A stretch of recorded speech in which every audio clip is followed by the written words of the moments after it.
On the day of the college entrance exam, the pathetic admirer of the class beauty, Soo Hai-lin, threw sulfuric acid at Lu Jinyu out of sheer jealousy. Everyone around me was watching, certain I would rush forward to shield him, and in my past life, that's exactly what I did. I recklessly pushed him out of the way. The acid ruined half my face and shattered my dream of attending Tsinghua University. Filled with guilt, Lu Jinyu took meticulous care of me and even promised to marry me after graduation.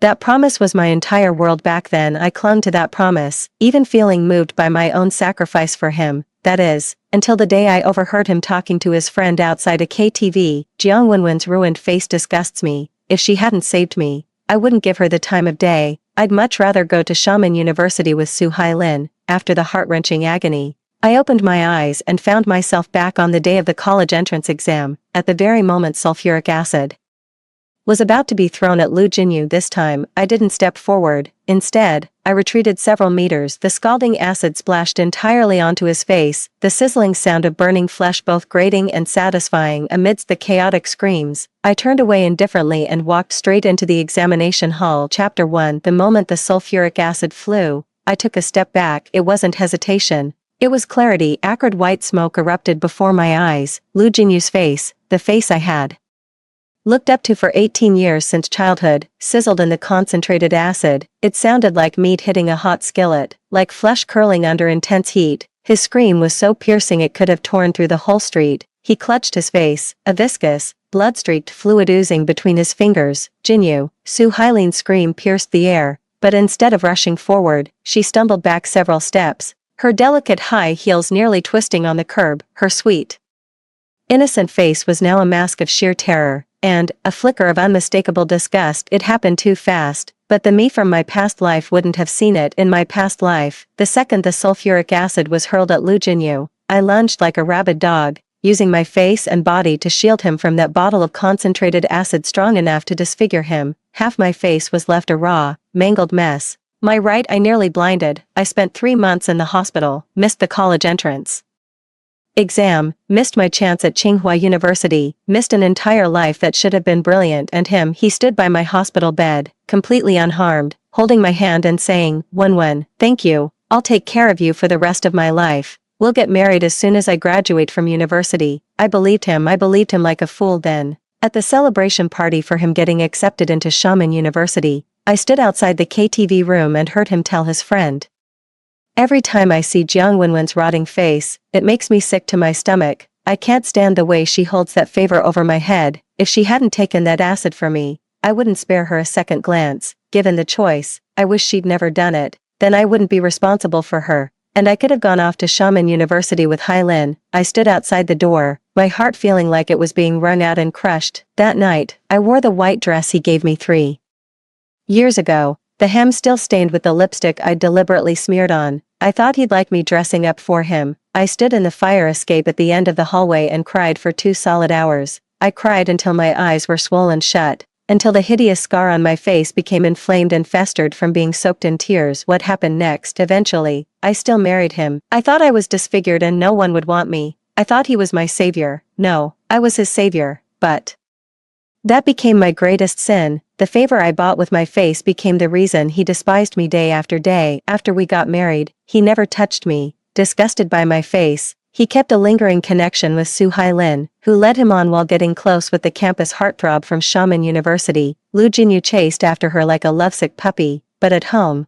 he subjected me to cold violence and wouldn't even look at me. I gave birth to his child, and the moment it opened its eyes and saw my face, it burst into terrified wails. It was only then that I realized my life was over. It was over the moment I rushed forward on the day of the college entrance exam. So when fate offered me a chance to start over, this time, I'm not rushing. I watched as the bottle of sulfuric acid was precisely thrown onto Lu Jinyu's face, saw him writhing in agony on the ground, and watched as the face that once made all the girls in school scream slowly melted away in the acid. I heard the terrified screams of my classmates, someone shouting, "Call 120," and Soo Hai-lin crying, her tears like pear blossoms, yet she never took a step closer to him, and I merely turned coldly and walked into the exam hall. Behind me, Lu Jinyu's heart-wrenching cry echoed, "Wenwen, Wenwen, save me." My steps faltered. In my previous life, at the moment I rushed forward, he had shouted, "Hai-lin, be careful." This time, He called out to me. How ironic. I didn't look back. The exam hall was quiet, sunlight streamed through the window and fell across my desk. I picked up my pen, my fingers trembling slightly, not from fear, but from excitement. I've been waiting for this day for what feels like 2 lifetimes. Chapter 2. During those 2 days of the college entrance exams, it was as if I were possessed. Math, science, Chinese, English. I breezed through every subject. All those problems I had drilled relentlessly in countless late nights of my past life. All that knowledge I had painstakingly mastered over 3 years of seclusion after being disfigured, flowed effortlessly from my pen as answers in my previous life. I had missed the college entrance exams. Later, I barely managed to get into a junior college through self-study exams, but the distance to Tsinghua University felt as vast as a galaxy. In this life, I will reclaim everything that belongs to me. After the exam, I walked out of the examination room, and the sunlight made me squint. A crowd gathered at the school gate, murmuring among themselves, "Did you hear? Lu Jinyu was splashed with acid, and his entire face is ruined. Oh my god, Lu Jinyu, the school heartthrob, that's just awful. He was supposed to take the exam for Xiamen University. Tell me about it." I heard it was done by a guy who had a crush on Su Hailin. Pure jealousy. The guy's been arrested, but Lu Jinyu's face, the doctors said it's severe burns. He's definitely disfigured. What about Su Hailin? Su Hailin, she was there when it happened, but I heard she was so scared she just ran off, didn't even try to help him. TSK. I heard this and my lips curled into a faint smile, only to be quickly suppressed. In my previous life, Su Hailin wasn't the subject of such discussions. Back then, it was me who was disfigured. Everyone pitted Lu Jinyu for having a disfigured savior holding him back, praising him for being loyal and righteous and unwavering. Su Hailin even leveraged this incident to build a persona of being beautiful and kind-hearted. She tearfully praised Jiang Wenwen is very brave during an interview, only to post a photo of herself with Lu Jinyu's admission letter to Xiamen University on her social media. Moments later. In this life, it is Lu Jinyu himself who is disfigured. I wonder how long Su Hailin's deep affection will last. I was walking home with my backpack when my phone rang as I passed by the hospital. It was Lu Jinyu calling. I stared at the screen for 3 seconds before answering. When came Lu Jinyu's slurred voice over the line. His lips were probably burned by the acid too, making it hard for him to speak. Why didn't you help me that day? There was a sense of grievance, confusion, and even a hint of blame in his tone. I held my phone, my voice as calm as if I were reading from a textbook. I was so scared, I didn't react. Weren't you the closest to me? If you had just pushed me, I would have. His voice began to tremble. My face, the doctor said it can't be fixed. I'm done for. I can't take the exam. My life is over, he cried. An 18-year-old boy was crying on the phone like a child. In my past life, I cried just like that in the hospital. Through my tears, I asked him, is my face ruined? Can I still take the college entrance exam? Is my life over? How did he answer me? He said, Wenwen, don't cry, you saved me, and I will take responsibility for you. Responsible? What an arrogant pair of words, as if saying, you saved me, I grant you a marriage, and we're even. But why should that be? Why should I be treated as a burden just because I saved you? Why should I endure your cold violence and mental torment just because I ruined my face for you? Why, after trading my face for yours, do you end up thinking I owe you? In this life, I'm not saving you. You can suffer on your own, Jinyu, I said into the phone, my voice so gentle it felt fake even to me. You have to be strong. You'll get through this. Then I hung up the phone, turned off the phone. For the next 3 days, I didn't go to the hospital to see him. It wasn't that I didn't want to go. I just knew too well what would happen if I did. In my previous life, when I was hospitalized, his parents came to see me once, gave me 5,000 yuan, and then never showed up again. They were busy taking care of their son who was about to take the college entrance exam, so who had time to care about me? This outsider. This time, it's their precious son lying in the hospital bed. I'm curious to see how they'll handle it. On the 4th day, Lu Jinyu's mother called Jiang Wenwen. Her voice was as shrill as nails on a chalkboard. What's wrong with you? Something this terrible happened to Jinyu, and you haven't visited him once. He only did it for your sake, Auntie. I cut her off. The person who threw the acid did it because he likes Su Hailin and was jealous of Lu Jinyu. What does that have to do with me? There was a 2-second silence on the other end of the line. Well, you were the closest to him at the time. If you had just pushed him, he wouldn't have. Auntie, my voice turned cold. Are you saying I should have taken the sulfuric acid for him? She fell silent again. So you're saying I should trade my face for your son's? That's not what I meant. Her voice softened, but it was thick with resentment. I just think, you grew up together. You can't just stand by and watch him die, can you? Stand by and watch him die. Those 4 words were like a knife, plunging straight into the heart of my past life. In my past life, I saved you.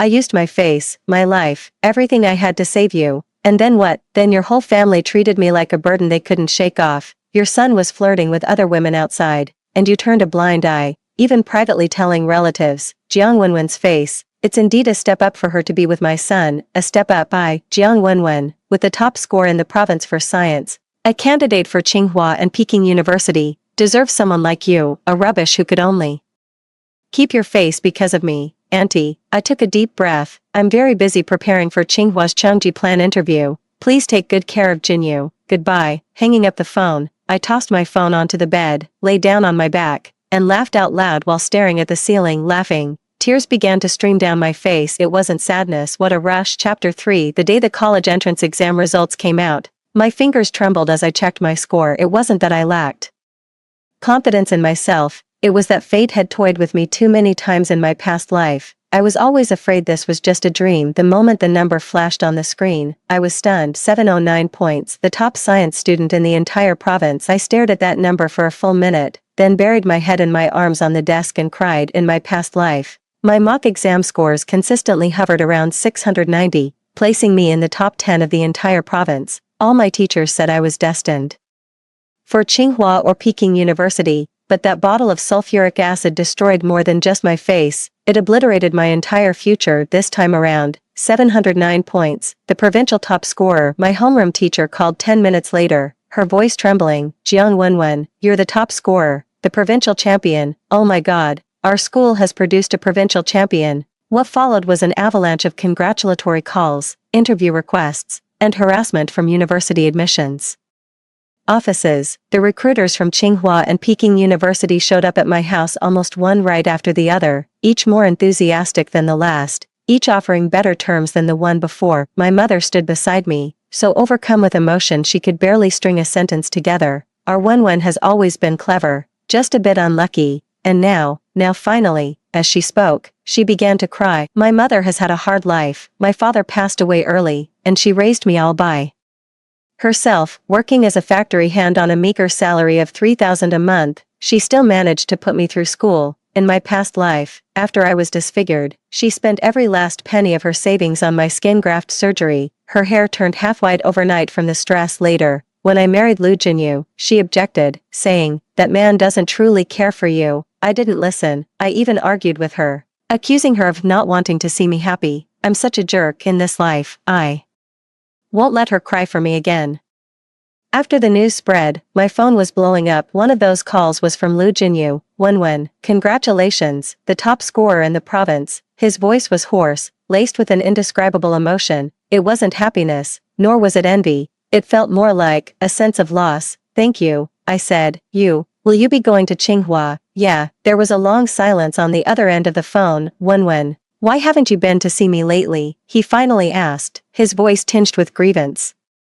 I've been in the hospital for nearly a month, and you haven't come even once. I'm preparing for an interview, I said, which was partly true, but you weren't like this before. His voice trembled. You used to think of me first in everything. You'd even buy 2 ice creams when you had one. Jinyu, I cut him off. We're not kids anymore. The words hung in the air like a blade, severing everything else he was about to say. He was silent for a long time, then said something that nearly made me laugh out loud. Wenwen, are you put off by my face? I held the phone. My expression must have been a sight to behold. Disgusted by his face. In my past life, he was disgusted by my face for a full 8 years. For those 8 years, the way he looked at me was as if I were a piece of rotting meat. He never went out with me, never let me visit him at his company, and wouldn't even keep our wedding photo in the bedroom, and now he's asking if I'm disgusted by his face.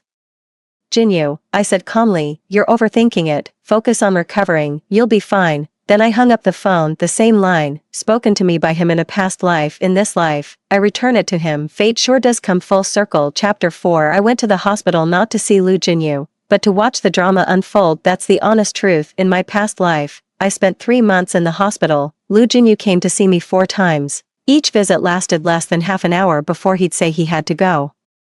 Back to study. Once, he even answered a call right in front of me. It was Su-Hai-Lin, asking if he wanted to go to the library together. He left me there, the one who'd been disfigured for his sake, and went to the library with Su-Hai-Lin that day, alone in my hospital bed. I used my left hand, the only one I could still move, to painstakingly turn the pages of my textbook, one word at a time. I told myself it was okay, that he would be good to me in the future. He just wanted to get into a good university too badly. So in this life, I just wanted to see him lying in a hospital bed with my own eyes. When I pushed open the door to the ward, only Lu Jinyu was inside. He lay in bed, his entire face wrapped tightly in bandages, revealing only his eyes and mouth. Those eyes, which I once thought were beautiful, clear, bright, like they were filled with stars, were now bloodshot, sunken, and radiating a nearly desperate dullness. At the sound of the door, he turned his head, seeing it was me. A sudden light came into his eyes. When his voice was so hoarse it was almost inaudible. You finally came. I walked over, sat down by the bed, and looked at him. You've lost a lot of weight, I said. It was true. His wrists were as thin as twigs. I can't eat. My mouth is full of ulcers. Tears seeped through the gaps in his bandages. When it hurt so much. I watched him cry, feeling nothing inside. It's not that I'm heartless, I just know too well what pain feels like in my past life. When the sulfuric acid was splashed on my face, I felt my entire face was on fire. The pain wasn't just skin deep, it was the agony of nerves being scorched inch by inch, of bones smoking. I passed out 3 times on the operating table, and when I woke up, the pain was so intense that I bit my lips to pieces. Meanwhile, Lu Jinyu, while I was in excruciating pain, was discussing with Su-Hai-Lin how beautiful the campus of Xiamen University was. It will get better, I said, my voice barely audible. He reached out and grasped my hand. His fingers were icy and slightly trembling, gripping me tightly as if clutching a lifeline. When, don't leave, please stay with me. My mom, she had a second child, and now she hardly comes to the hospital. My dad is busy with work. I'm all alone here. I'm so scared. I was stunned. Lu Jinyu's mom is pregnant with a second child. I had no idea about this in my previous life. In my previous life, it was me who was disfigured, while Lu Jinyu attended the college entrance exam unscathed, got into Xiamen University, and his mother was so proud that she bragged about her son's success to everyone. Where did the second child even come from? In this life, Lu Jinyu is disfigured, unable to take the college entrance exam, and his future is ruined. His mother probably thinks this son is a lost cause and is rushing to have a backup. What a backup? I almost laughed out loud. How often does your mom come? I asked. Once a week, maybe.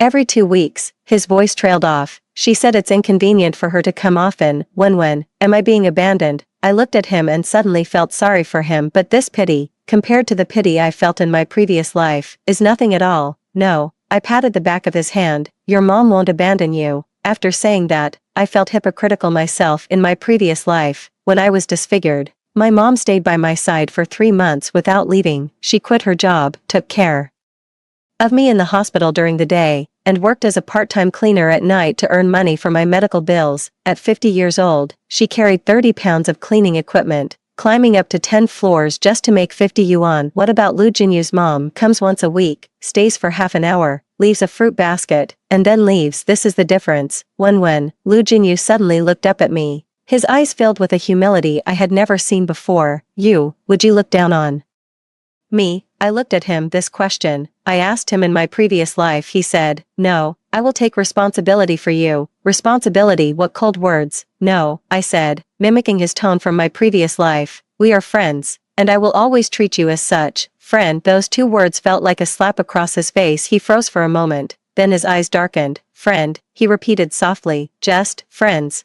I didn't answer because I knew what he was expecting. He was expecting me to say not just friends. He was expecting me to blush and tell him I like you, I want to marry you, like I used to in my previous life. I would have said that, but this time I won't. I stood up and picked up my bag. I'm leaving now. I still have to prepare for the start of the semester at Tsinghua. Take good care of your injuries. When he was anxious, struggling to sit up, but his wounds made him wince in pain. Don't go. Just stay with me a little longer. Just a little, Jinyu. I stood at the door, turning back to look at him. You need to learn to face things alone.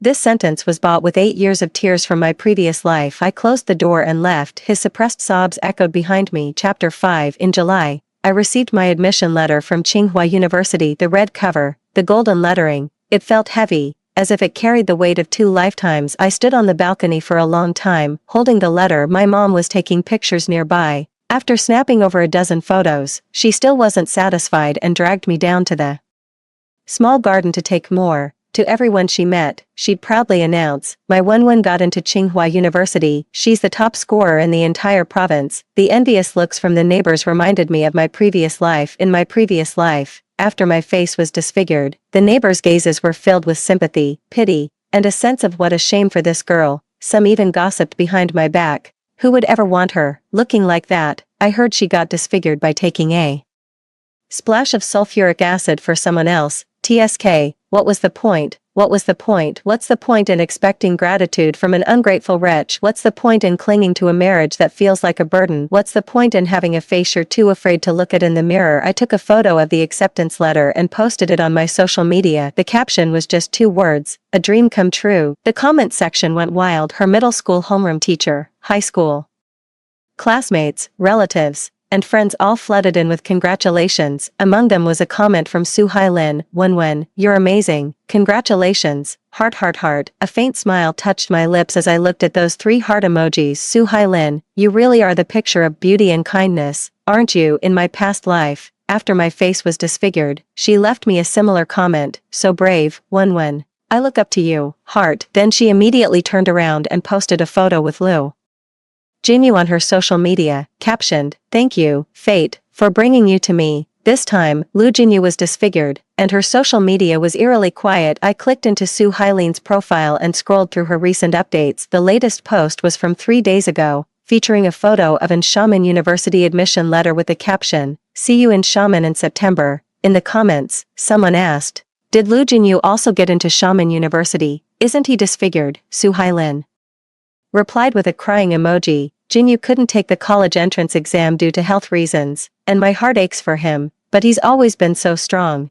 and I believe he'll pull through." Heart, how touching. But I know Su Hailin's heartache has a very short shelf life. In my past life, after my face was disfigured, Su Hailin showered me with public praise and sympathy, but privately told her best friend, Jiang Wenwen's face, "It frightens me just to look at it. I don't know how Jinyu can stand it." Tolerate. What is he tolerating? He didn't tolerate anything. He wouldn't even look me in the eye. He complained about the food I cooked, the clothes I wore, and the sound of my voice. He even refused to eat at the same table with me, saying, "The scars on your face ruin my appetite." This is the gratitude I got in exchange for my face. I exited Su Hailin's profile and replied to her comment, "Thank you, Hailin, and congratulations on getting into Xiamen University. Please visit Jinyu often, he needs your company the most right now." I made that comment on purpose. What does Su Hailin fear the most? Being put on a pedestal. She loved the handsome, dazzling Lu Jinyu, not the broken man lying in a hospital bed with his face disfigured. But her persona doesn't allow her to show disdain, so she occasionally posts a status expressing heartache and then continues her carefree life. This comment of mine is about turning her heartache into concrete action. You feel sorry for him,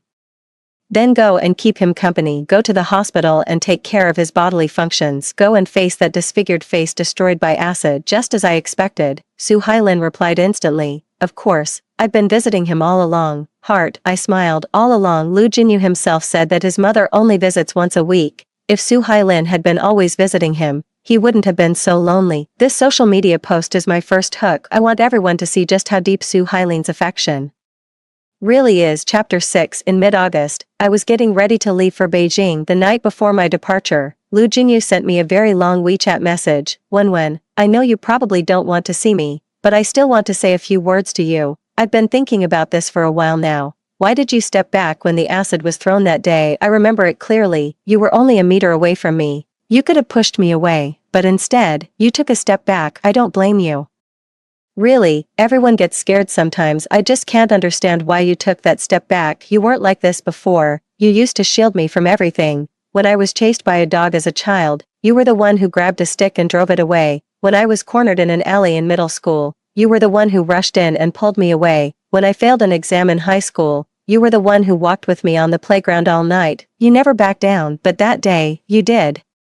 Did I do something wrong? Did I say something that hurt you? Wenwen, I've thought about it for a long time, but I can't find the answer. If you tell me, I'll change, I really will change. After reading the message, my fingers hovered above the screen for a long time. Of course, he couldn't understand because he has no idea what he did in his past life. He doesn't know that the things he said in that KTV room cut me to the core. He doesn't know that the emotional neglect he subjected me to for 8 years of our marriage gave me severe depression. He doesn't know that while he was out there being intimate with Soo-Hai-Lin, I was home alone, holding our child and crying until dawn. He doesn't know that every time he looks at me, it's as if he's looking at a pile of trash. He doesn't know that his words, "take responsibility," are the most vicious curse I've ever heard in my life. He doesn't know because he doesn't think he's done anything wrong. In his mind, marrying a disfigured woman like me is the greatest favor he could bestow. Enduring me for 8 years is his greatest sacrifice. Giving me a meal and a roof over my head is the height of benevolence. He never knew that what I needed wasn't responsibility, but love. But I don't need him to know that anymore. I deleted the chat window and didn't reply. Some words, even if spoken, are in vain. Some accounts aren't settled with words. The next day, I boarded the train to Beijing. As the train started moving, I watched the platform recede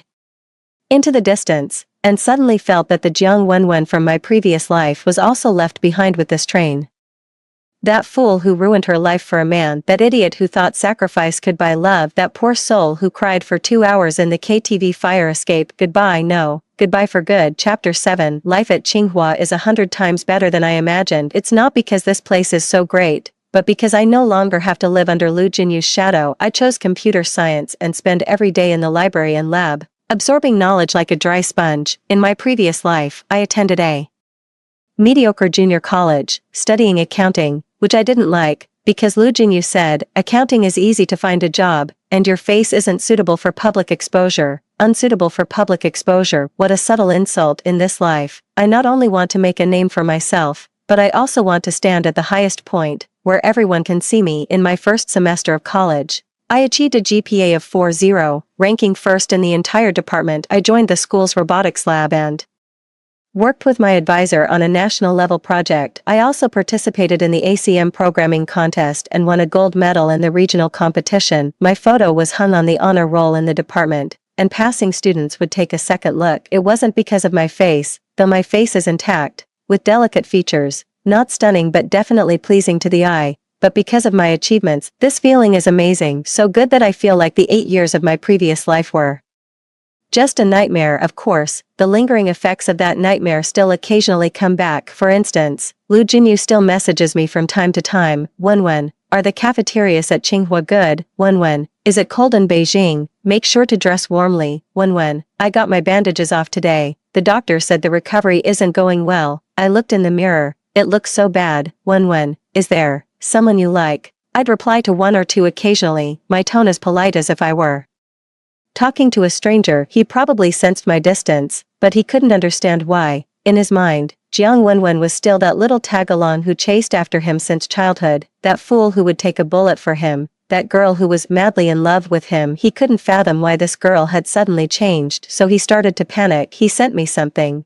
1,000 paper cranes he'd folded himself, packed in a glass jar, delivered right to my dorm. When the delivery guy handed it over, my roommates all went wow, saying how romantic it was. I looked at the jar of paper cranes and thought of my past life. In my past life, when I was hospitalized, I also folded 1,000 paper cranes for him, with one hand hooked up to N4. I awkwardly folded them with the other, spending a whole month on it. After finishing, I had my mom deliver them to his house, wishing him good luck in the college entrance exam. He accepted them, said thank you, and then placed them in the corner of his desk, where they gathered dust. Later, when I went to his house, I saw that the jar of paper cranes was covered in a thick layer of dust, and the paper had turned yellow. He hadn't thrown them away, but he hadn't cherished them either. Just like he treated me, not discarded, but not cherished. I placed the jar of paper cranes under my bed without opening it, not because I was touched, but because I didn't want to see it again. Later, he sent me a scarf, claiming it was knitted by his mom, to keep you warm for the winter. I looked at the scarf, with its rough stitching and old-fashioned color, clearly something bought for a few dozen bucks at a street stall. His mom is busy taking care of her second child now. When would she have time to knit a scarf? He probably bought it himself and sent it over in his mother's name. I never wore that scarf. I turned right around and donated it to the school's charity thrift store. But he was relentless. He started texting me good morning and good night every day, sending me cheesy pickup lines he copied from the internet, and sharing recordings of him playing guitar and singing. His face was scarred, but his voice was still fine. He really could sing well. In my past life, I was completely captivated by his voice. He sang A Little Happiness at the high school New Year's Eve party. All the girls were screaming, and I stood in the audience, my heart pounding so hard I thought it would leap out of my throat. That night, he walked me home.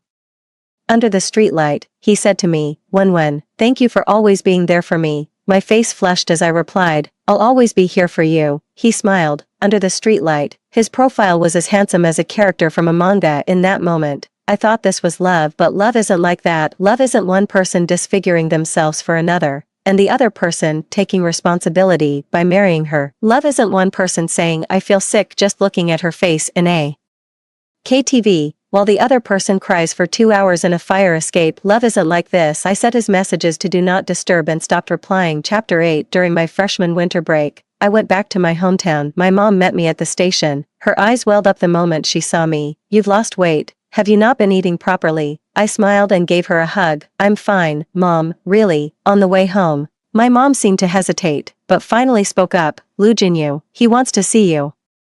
I was silent for a moment. I don't want to see him, I know, my mom sighed, but oh, that poor kid. After his mother had a son, she basically stopped caring about him. His dad is henpecked and doesn't dare say anything either. He's living alone in the old house now, taking care of himself. The other day when I was grocery shopping, I ran into him. He was wearing a mask and a hat. I almost didn't recognize him. Mom. I cut her off. He's pitiful, but he's not my responsibility. My mom was taken aback for a moment, then nodded. You're right. It's just, I watched him grow up. It hurts my heart a little. I understood my mom's soft-heartedness, but this time, I wouldn't be swayed. I know this all too well. If our roles were reversed and it was me who was disfigured, Lu Jinyu wouldn't feel an ounce of pity for me. He'd probably even see me as a burden, wishing I'd just stay out of his way. That's exactly what he did in our past life. However, some meetings are simply unavoidable. On the 28th day of the 12th lunar month, I was at the supermarket. While waiting in line at the checkout, someone tapped me on the shoulder. I turned my head and saw a man wearing a black mask and a baseball cap. He was wearing a faded-down jacket, very tall but skinny, like a bamboo pole. The brim of his cap was pulled low, almost covering half his face, but those eyes, I recognized him. It was Lu Jinyu. I had looked into those eyes for 18 years. I could recognize them even with my own eyes closed, but those eyes had changed.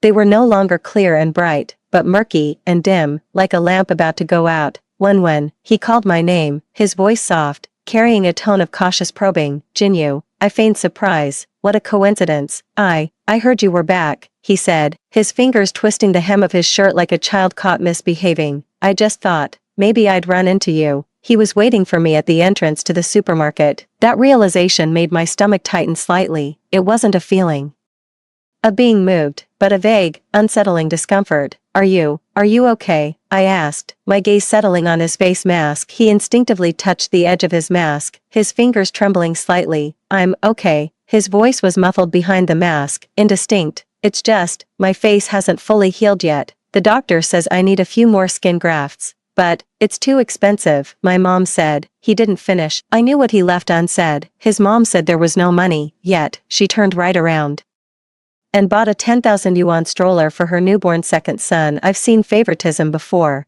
but never anything this blatant. So, what are you doing now? I asked. I take on some voiceover work from home, he said. My voice is still fine. It works. It doesn't pay much, but it's enough to get by. Voiceover work. In his past life, he was destined for Xiamen University's finance program. After graduation, he entered investment banking, always in a sharp suit, brimming with ambition and confidence. Su Hailin accompanied him to all sorts of high-end events. Standing side by side, they were the picture-perfect golden couple, the envy of everyone around them. Yet in this life of mine, I can't even get a clear photo of his face. That's good, I said. Take it slow. Things will get better. That phrase again. I realized the thing I say to him most often is, things will get better, but that statement is false. We all know his face won't get better. Severe sulfuric acid burns, even 10 skin graft surgeries couldn't restore it to its original state. His face is gone forever, just like my face in my previous life. When he suddenly looked up, his eyes filled with a sense of urgency I had never seen before. I want to ask you something. What? That day,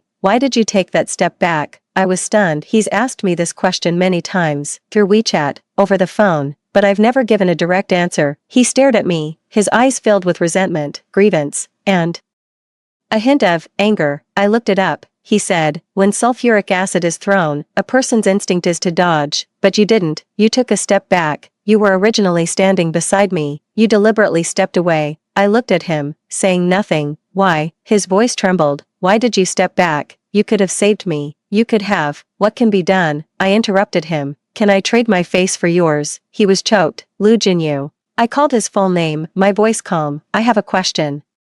For you. What, if it had been me who was splashed with acid that day, would you have rushed up to shield me? He opened his mouth, but no words came out. Silence, a long silence. The line at the checkout was inching forward. People passed by us, casting curious glances our way. You can't answer, I said, because you already know what it is.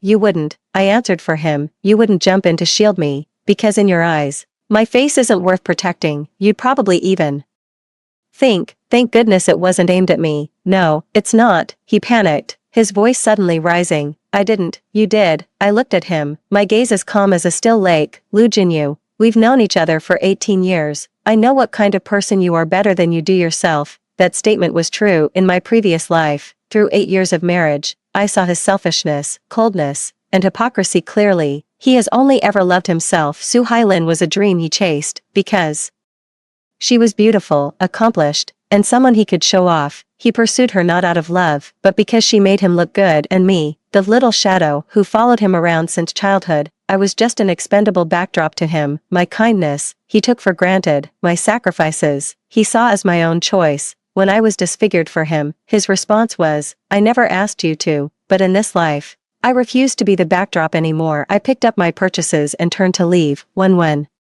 he called out behind me, his voice trembling with tears, don't go. Tell me, what did I do wrong? I can change. I really can change. I stopped, but didn't turn back. Lu Jinyu, you didn't do anything wrong. You just never cared about me. And then I left. Behind me came the sound of his muffled sobs, like a dog that had been abandoned. Chapter 9. In the spring of my freshman year, something happened. Su Hailin is in Beijing. She's not here to see me, but to participate in some college student innovation and entrepreneurship competition. Her project won a provincial award and was recommended to the national competition, which is being held in Beijing. She contacted me on WeChat. When I'm in Beijing, long time no see, let's have dinner together. Heart. As I read this message, I recalled my previous life. In my past life, Su Hailin was just the same. Every time she saw me, she'd be overwhelmingly affectionate, linking arms with me, calling me when, serving me food and pouring my drinks, acting as if we were real sisters. But in private, what she said to Lu Jinyu was, poor Wen, you must treat her well, don't let her down. On the surface, those words sounded like she was speaking up for me,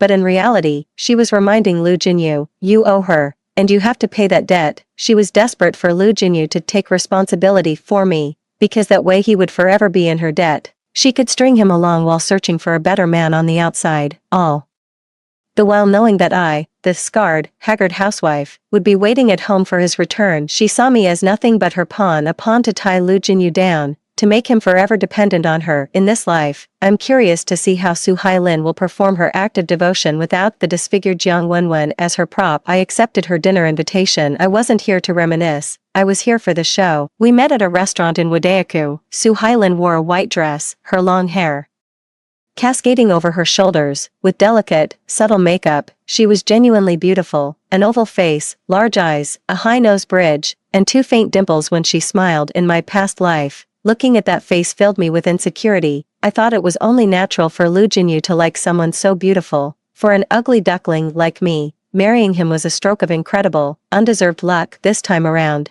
looking at that same face, all I felt was amusement. What's the point of being good looking? The heart is black. When she rushed over and gave me a big hug as soon as she saw me. Long time no see, you've lost so much weight. Is Qinghua really that exhausting? It's okay. I smiled and subtly stepped out of her embrace. We sat down and ordered. She began to talk non-stop about her life at Xiamen University, what clubs she joined, how many outstanding people she met, and all the amazing things she did. By the way, she suddenly lowered her voice, looking mysterious. Do you know how Lu Jinyu has been lately? Not really. I said, picking up a piece of braised pork. What's up? Oh, she sighed, her expression turning sympathetic. He's so pitiful, his face still hasn't healed, and his mom doesn't care about him. Now he's all alone in his hometown doing voiceovers, barely making $2,000 to $3,000 a month. The last time I went back to see him, he was so thin I almost didn't recognize him. She spoke with such sincerity that her eyes welled up with tears. But I noticed a detail, she said. I went back to see him last time, but didn't mention I accompanied him to the hospital or I helped him pay the medical bills. All talk, no action. Isn't that just Su Hailin's standard MO? Have you tried helping him find a good hospital? I asked. The plastic surgery hospitals in Beijing are quite good, you could ask around. She paused for a moment, then quickly put her troubled expression back on. I'd love to help him, but you know how it is, I'm still a student, I don't have much money, and the coursework at Xiamen University is pretty intense, I just don't have the time. Oh, I nodded, I understand. When she suddenly grasped my hand, her face full of sincerity. You're at Tsinghua now, you know a lot of people, could you ask around for him? He really needs the help. I looked at the hand holding mine. The nails were painted with the latest gel polish, a perfect manicure. A person in great need of help stood before her, but instead of offering financial or physical assistance herself, she passed the responsibility to me. I'll keep an eye on it, I said with a smile, pulling my hand back. Su Hailin probably didn't expect me to be so agreeable. Her face flashed with surprise before quickly filling with a smile. Wen, you're so kind. Jing Yu is truly fortunate to have a friend like you. Friend, she said, friend, not girlfriend. In her heart, Lu Jinyu was her possession. And I was just a friend, even though Lu Jinyu was disfigured, and even though she didn't want to be with him, she wouldn't allow anyone to take him away. This is Su Hailin, I can do without him, but you can't take him. After the dinner, as I walked back to school, I received a WeChat message from Su Hailin. Wen, I'm really happy to see you today, you must take good care of yourself at Tsinghua, you're the pride of all of us. Heart. I looked at the message and a slight smile curled my lips. Su Hailin, you say I'm the pride of everyone, but in my previous life, when I was disfigured, you were the one who said behind my back, Jiang Wenwen's life is over. This time, I'm going to see who's finished. Chapter 10. During my freshman summer, I didn't go back to my hometown. I stayed in Beijing and worked with my advisor on a major national R&D project. The project was well funded, and my advisor was generous, giving me an allowance of 8,000 yuan. Between my tutoring gigs and part-time jobs, I had managed to save up a decent sum of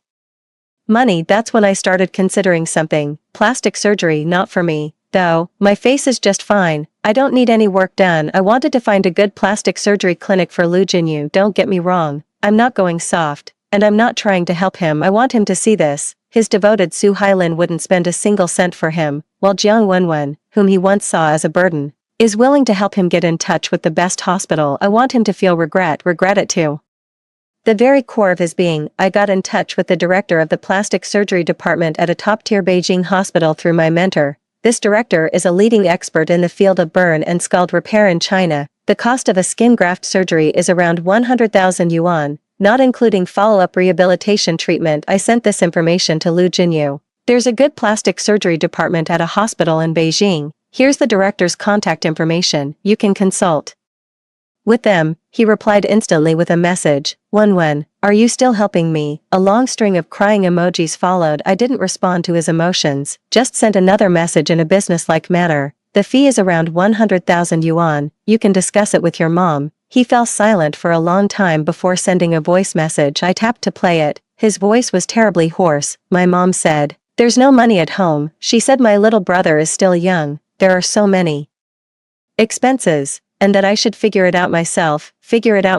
A disfigured young man, not yet 20, his face burned beyond recognition by sulfuric acid, and his mother told him to figure it out himself. I held my phone, unsure of what I was feeling. In my previous life, after I was disfigured, my mom used all her savings for my surgery. 30,000 yuan was half a lifetime's worth of savings for her. She borrowed another 50,000, totaling 80,000, to pay for my first skin graft. Although the results were poor, and my face still bore hideous scars, she did her best. Meanwhile, Lu Jinyu's mother, clutching the money for her second son's school district housing, told him, "Figure it out yourself." So, what are your plans? I asked. I don't know. His voice trailed off. I thought about finding a job, but my face, no one would hire me. I tried food delivery, But customers would get scared when they saw me and leave bad reviews. My account got banned from the platform. As he spoke, he began to cry. When I regret it so much. If only I had dodged that day. If only I had stood further away. If only,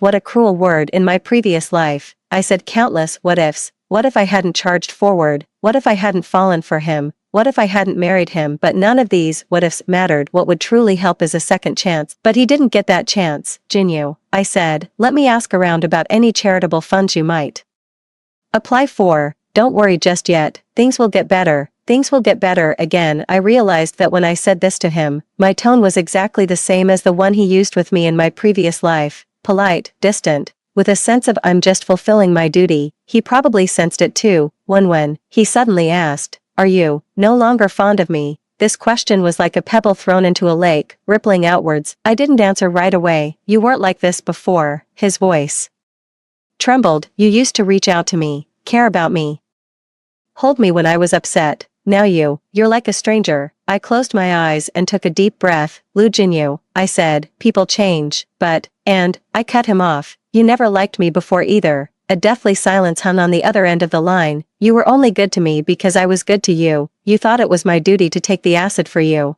and you saw my marrying you as a favor you bestowed upon me. You never truly cared for me. The only one you've ever loved is Su Hailin.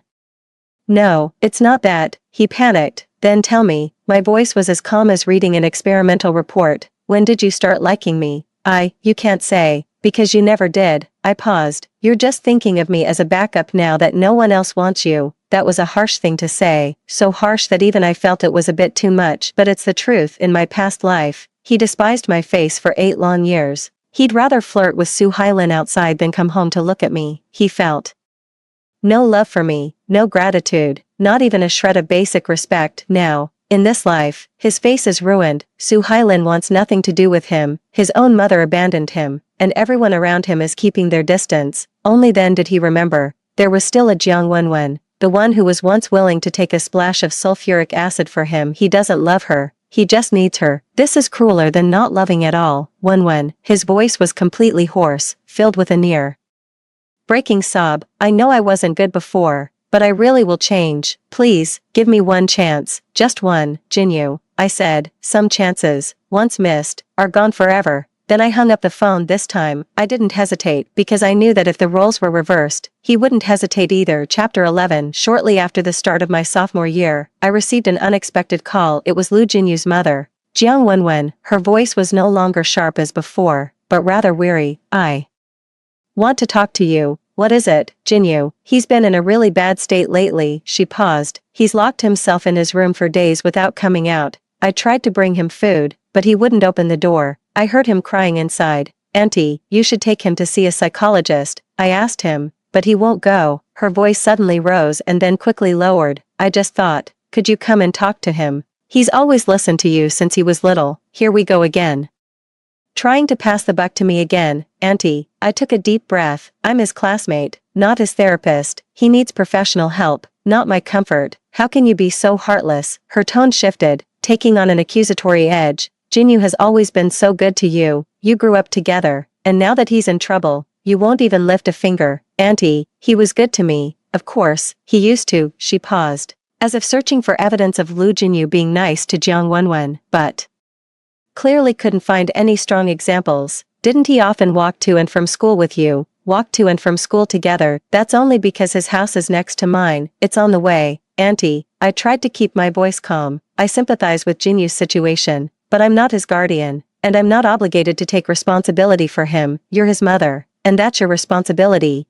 She choked, her voice sharpening. What do you mean? Are you saying I don't care about my son? That's not what I meant. You are saying it. She began to lose control. Who do you think you are? Just because you got into Tsinghua, what's so great about that? If it weren't for what happened, our Jean, you would have easily gotten into Shaman University. Who do you think you are? Acting so high and mighty. I held my phone, listening to her rant, and suddenly found it all quite ridiculous. In my previous life, after I was disfigured, she treated me the same way. She said, Jiang Wenwen's face is ruined. She's not worthy of our Jinyu. And if it weren't for her blocking the sulfuric acid for Jinyu, he would never have married her. In her eyes, my act of shielding her son from the sulfuric acid wasn't a favor, but an attempt to climb higher. I saved her son's face, yet she accused me of using the favor to demand repayment. Now that her son's face is gone, she wants me to be the fall guy. Why should I? Auntie, I calmly said, you're right, getting into Tsinghua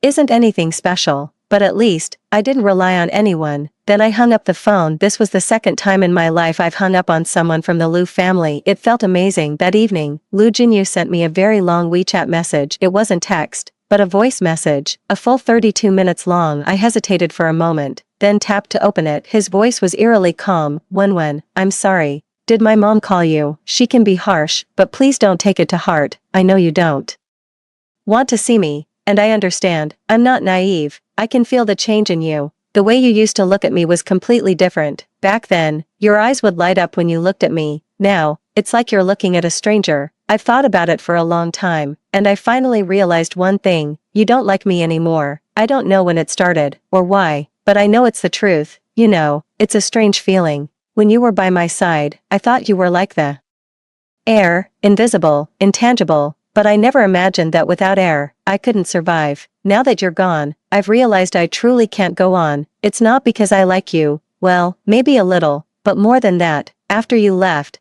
I realized you were the only person in this world who was truly kind to me. After my mom had my brother, she didn't want me anymore. My dad is a spineless coward who does whatever my mom says. Su Hailin, Su Hailin, do you know what she said when she last came to see me? She said, Jinyu, you need to be strong, but I also have my own life. I can't give up my future for you. Do you know what that means? It's a polite way of saying don't cling to me. I laughed after hearing that. I found it funny. How could I have ever liked someone like her? She's beautiful, outstanding, and dazzling, but her heart is cold. She was nice to me because I was handsome and because I made her look good. Now that I'm no longer that person, she can't even bear to look at me. But you're different, Wenwen. You were kind to me before because you genuinely liked me. You didn't want anything from me, not my looks, not my money. I didn't have any money. You just liked me for who I am, but I took your affection for granted. I never cherished you, never really looked at you. You did so much for me, and I just thought it was owed to me. You were so good to me, and I thought it was your choice. Only now do I realize that nothing in this world is owed to anyone. No one owes you kindness, no one owes you their efforts. And no one owes you their presence when you need them most. You're the only one who would stand in front of me to block the acid, but I lost you. The recording ends here. 32 minutes. He spoke for 32 minutes. After listening, I sat on the edge of the bed, silent for a long time. Every word he said was absolutely right, but he missed the most crucial fact. In his previous life, he also lost the only person willing to shield him from acid. No, it wasn't lost, it was pushed away, trampled on, and destroyed, all by his own hand. The things he said at the KTV, the 8 years of emotional neglect after we married, his ambiguous relationship with Su Hailin, his contempt and disgust for me, none of this was losing something. It was murder. He murdered a girl's sincere heart. That girl cried for 2 hours in the fire escape, tossed and turned sleepless every night of her marriage, and looked in the mirror with such self-loathing she wanted to smash it to pieces. The girl gave everything for him. And what about him? He said, seeing her rotting face makes me want to vomit. In this life, he finally tasted the bitterness of being despised. He finally understood what it felt like when the whole world thought you were ugly. He finally understood what it felt like to be treated like trash by the person you loved the most. But it was all too late. I didn't reply to his voice message. It's not that I don't want to talk, it's that I don't know what to say. Forgive him. No, I have no right to forgive him, because in this life, he hasn't done those things yet. He hasn't said those words at the KTV, hasn't subjected me to emotional neglect after marriage, and hasn't been ambiguous with Su Hailin. But I remember it all, clear as day. Those memories are seared into my very bones, deeper than any scar acid could leave. That's why I cannot forgive. It's not him in this life I can't forgive. It's him from the last, but the man from my past life is gone. The man in this life is a brand new Liu Jinyu, one who hasn't made those mistakes yet. The only thing he did wrong was not cherishing me. But that one mistake was enough for me to walk away. Chapter 12. That winter during my sophomore year, I received an unexpected remittance, 100,000 yuan. The remittance was from my mother. I called back, Mom, where did you get so much money? My mom stammered for a while before finally telling the truth. Jinyu's mom came to see me. She said Jinyu needs a skin graft surgery and they don't have enough money, so she wanted to borrow 100,000 yuan. I lent it to her. Mom, my voice suddenly rose. Why did you lend it to her? She has her own house and savings, why come to you for money, she said. She said her husband won't allow it. And all the family's money is managed by her husband. She had no other choice. She couldn't find anyone else to pay for this. Mom, do you think your money grows on trees? My mom fell silent, then whispered, Wenwen, don't be angry. I just felt sorry for the child. He's all alone now, with that face of his. And his mom doesn't care about him. I thought, if I can help, I should. I took a deep breath, trying to calm myself down. Mom, you didn't lend this money to Lu Jinyu's mom. Did you lend it to Lu Jinyu himself? Well, his mother said it was for Jinyu's surgery. But did you ever verify that the money was actually used for his operation? Well, my mother hesitated. It should have been, right? I closed my eyes. Given Lu Jinyu's mother's nature, it's highly unlikely that all of this money will be spent on Lu Jinyu. Her precious second son is her true darling. Mom, give me Lu Jinyu's contact information. I'll handle this matter. What are you going to do? I need to confirm where this money is going. If it's for his surgery, it should be directly transferred to the hospital, not through his mother's hands. My mom hesitated for a moment, then forwarded Lu Jinyu's WeChat contact to me. I sent him a friend request. I had deleted him once before, added him back later, but we hardly ever talked. He accepted it instantly. When you're adding me, yeah, I need to ask you something. Did your mom borrow 100,000 from mine? He was silent for a long time. Yeah, she said it was for my surgery, but I didn't know she actually went and borrowed it. When I'm sorry. I didn't know about this. Do you need surgery now? The doctor said it's best if I get my first skin graft before I turn 20. The results would be better, but it's so expensive. I've been saving up, and I've got a little over 20,000 now. Send me the hospital's bank details. I'll transfer the 100,000 directly to them. Don't let it go through your mom. When I can't accept this. This is your mother's money. This is my mom's hard-earned money. I don't want it spent on anything else. If you're serious about the surgery, it goes straight to the hospital. If you're not, then send the money back. He fell silent again. Then he sent over the hospital's account details. When thank you. Don't thank me. It's my mom's money, not mine. If you want to thank someone, thank my mom. I know. Auntie is so kind to me, even better than my own mother. I didn't reply. The next day, I contacted the hospital, confirmed Lu Jinyu's surgery appointment, and then transferred 100,000 yuan directly to the hospital's account. I sent Lu Jinyu the screenshot of the transfer. The surgery fees are taken care of. Focus on the operation, and don't let my mom's kindness go to waste. He sent a voice message, his voice trembling. When I don't know what to say. Thank you so much. I could never repay your mother's kindness in this lifetime. You don't have to repay anything, just live well, that's all. That was what I wanted to say to him in my past life. I shielded him from acid, but he never said thank you.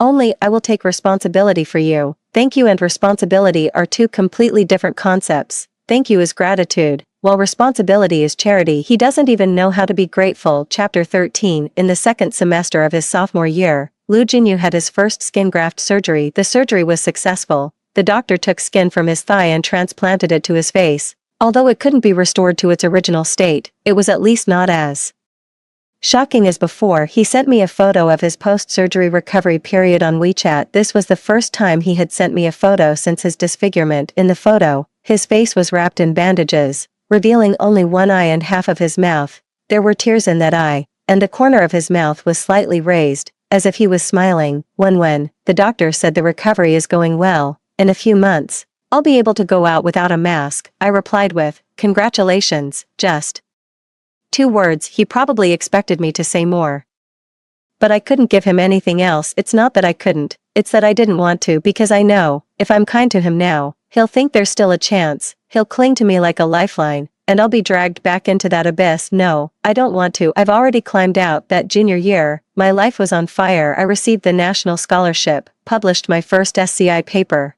won a gold medal at the ACM Asia Regional Contest, and also earned the Tsinghua Special Scholarship, the highest honor for Tsinghua students. My photo made it to the homepage of Tsinghua University's official website, with the headline Jiang Wenwen, from provincial top scorer to rising research star. Our high school class group chat blew up. Jiang Wenwen is absolutely incredible. She won the Tsinghua Top Scholarship. She's the pride of our class. Goddess Wenwen. Su Hailin also posted in the group. Wenwen, you're amazing. So proud of you. Heart heart heart. I looked at the message and smiled. Su Hailin, your pride is so cheap. However, I also noticed something. Su Hailin's recent social media posts have taken on a different tone. Before, her posts were all about Xiamen University is so beautiful, went to the beach again today, and had a meal with friends, brimming with the joys of university life. But lately, she started posting some late-night, melancholic content. Some people just drift apart as they walk along their separate paths. Growing up means learning to face things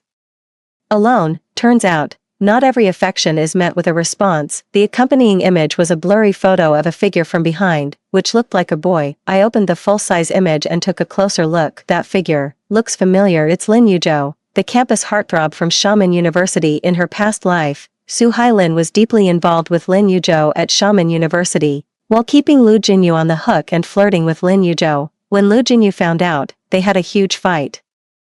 And she tearfully claimed, Lin Yuzhou and I are just friends, which Lu Jinyu actually believed. After all, a lovesick fool is always willing to believe any lie in this life. Lu Jinyu is no longer at Xiamen University, so Su Hailin can openly pursue Lin Yuzhou. But it seems things aren't going too smoothly. I exited the Moments feed without commenting. None of my business, but fate always has a way of playing tricks. A month later, I received a piece of news. Su Hailin was coming to Beijing not for a competition, not for tourism, but for an internship. Her internship placement was in Beijing's Haidian district, just 3 kilometers from Tsinghua University. She excitedly messaged me on WeChat, Wen, I'm coming to Beijing for an internship, we can meet up all the time now. I looked at the message, feeling a sense of foreboding. Su Hailin isn't the type to cherish old friendships. Her sudden enthusiasm about meeting up often certainly wasn't because she missed me. She must have some ulterior motive, but I can't figure it out for now. No worries, we'll handle whatever comes our way in this life. I'm no longer the fool she once manipulated. Chapter 14. After Su Hailin arrived in Beijing, she indeed frequently invited me to meet. We went out for meals, shopping, and coffee. Each time she was so enthusiastic it felt like she was pursuing me. I went on a few dates with her to see what she was really up to. On the third meeting, she finally showed her true colors. When she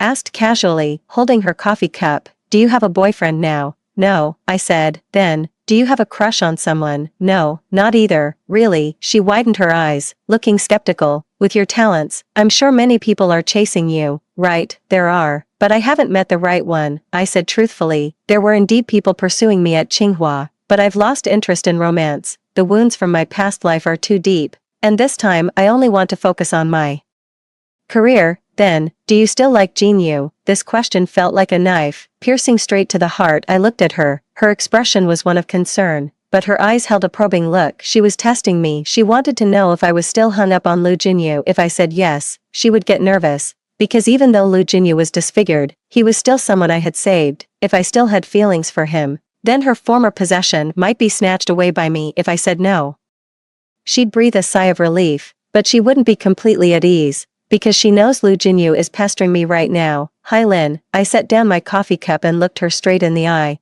Why are you asking this all of a sudden? She was taken aback for a moment, then quickly put on an apologetic smile. Oh, I was just asking casually, don't read too much into it. I'm not reading into anything, I said. But it seems like you've been thinking a lot. Her smile stiffened for a moment. Wen, you've changed so much, she suddenly said, her tone turning serious. You weren't like this before. You used to be so gentle and easy to talk to. Now you, how should I put it, have become a bit sharp. Sharp, that's a good word for it. I have indeed sharpened myself. After being trampled underfoot for 8 years in my previous life, if I don't sharpen myself a bit more in this one, won't I just end up being treated like a soft persimmon again? People do change, I said, but you shouldn't change. She looked at me, her eyes filled with an indescribable emotion. You should always be the gentle Jiang Wenwen. Should? What gives her the right to say should? Because she needs that gentle Jiang Wenwen to be her pawn, needs that agreeable fool to help her tie down Lu Jinyu, needs that doormat of a wretch to make her own beauty and kindness shine by comparison. Hailin, I laughed, a cold smile. What do you think gentleness is? Is gentleness just a synonym for being easy to push around? My words left her speechless. She opened her mouth, but no sound came out. I'm busy. I picked up my bag and stood up. I'm leaving first. Let's catch up next time. As I walked out of the cafe, my fingers were still trembling slightly. It wasn't fear, it was anger. The biggest issue with Su Hailin isn't that she's bad, but that she treats everyone as her pawns. Lu Jinyu is her backup, Lin Yuzhou is her target, and I'm her tool. She wanted me to always be gentle, always easy to talk to, always there when she needed me and gone when she didn't, but this time, I won't. I want her to know that even a pawn can flip the table. Chapter 15. A major event occurred during my junior summer. Lu Jinyu came to Beijing. He came for his second skin graft surgery. The cost of this surgery was saved by himself, over 20,000, plus some funding from public welfare foundations, barely enough to cover it. He sent me a message before he came. Wen, I'm coming to Beijing for surgery. If it's not too much trouble, would you be able to come and see me?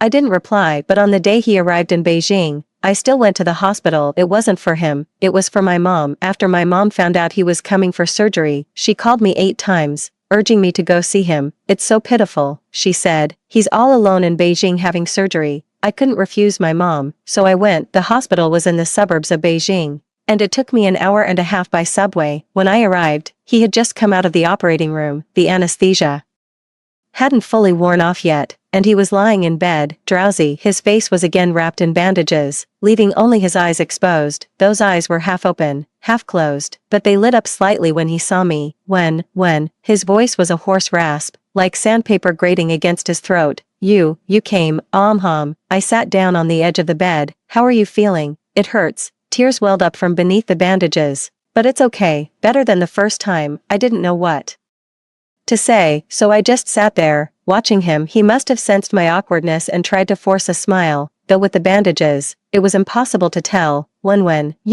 every time I'm in surgery, I think of you. Think of me how? I think about when you shielded me from the acid. I wonder if it hurt this much. I was stunned. I've never thought about this before. His voice was soft, as if afraid of disturbing something. I only knew you saved me, but I never thought about how much pain you endured. Now that I've experienced it myself, I realize that kind of pain is beyond what anyone can bear. When, I'm sorry, he cried, quietly, tears trickling down through the gaps in the bandages, soaking the pillow. I'm sorry, I never truly cared about your pain before. You suffered so much for me, and I just took it for granted. I was such a jerk. Watching him cry, a storm of complicated emotions churned inside me. In this life, he truly hasn't done anything wrong. He didn't say those things at the KTV, he didn't give me the cold shoulder after marriage, and he wasn't ambiguous with Su Hailin. He doesn't even know about the things he did in his past life, but these words he's saying now, he never said them in our past life. In my past life,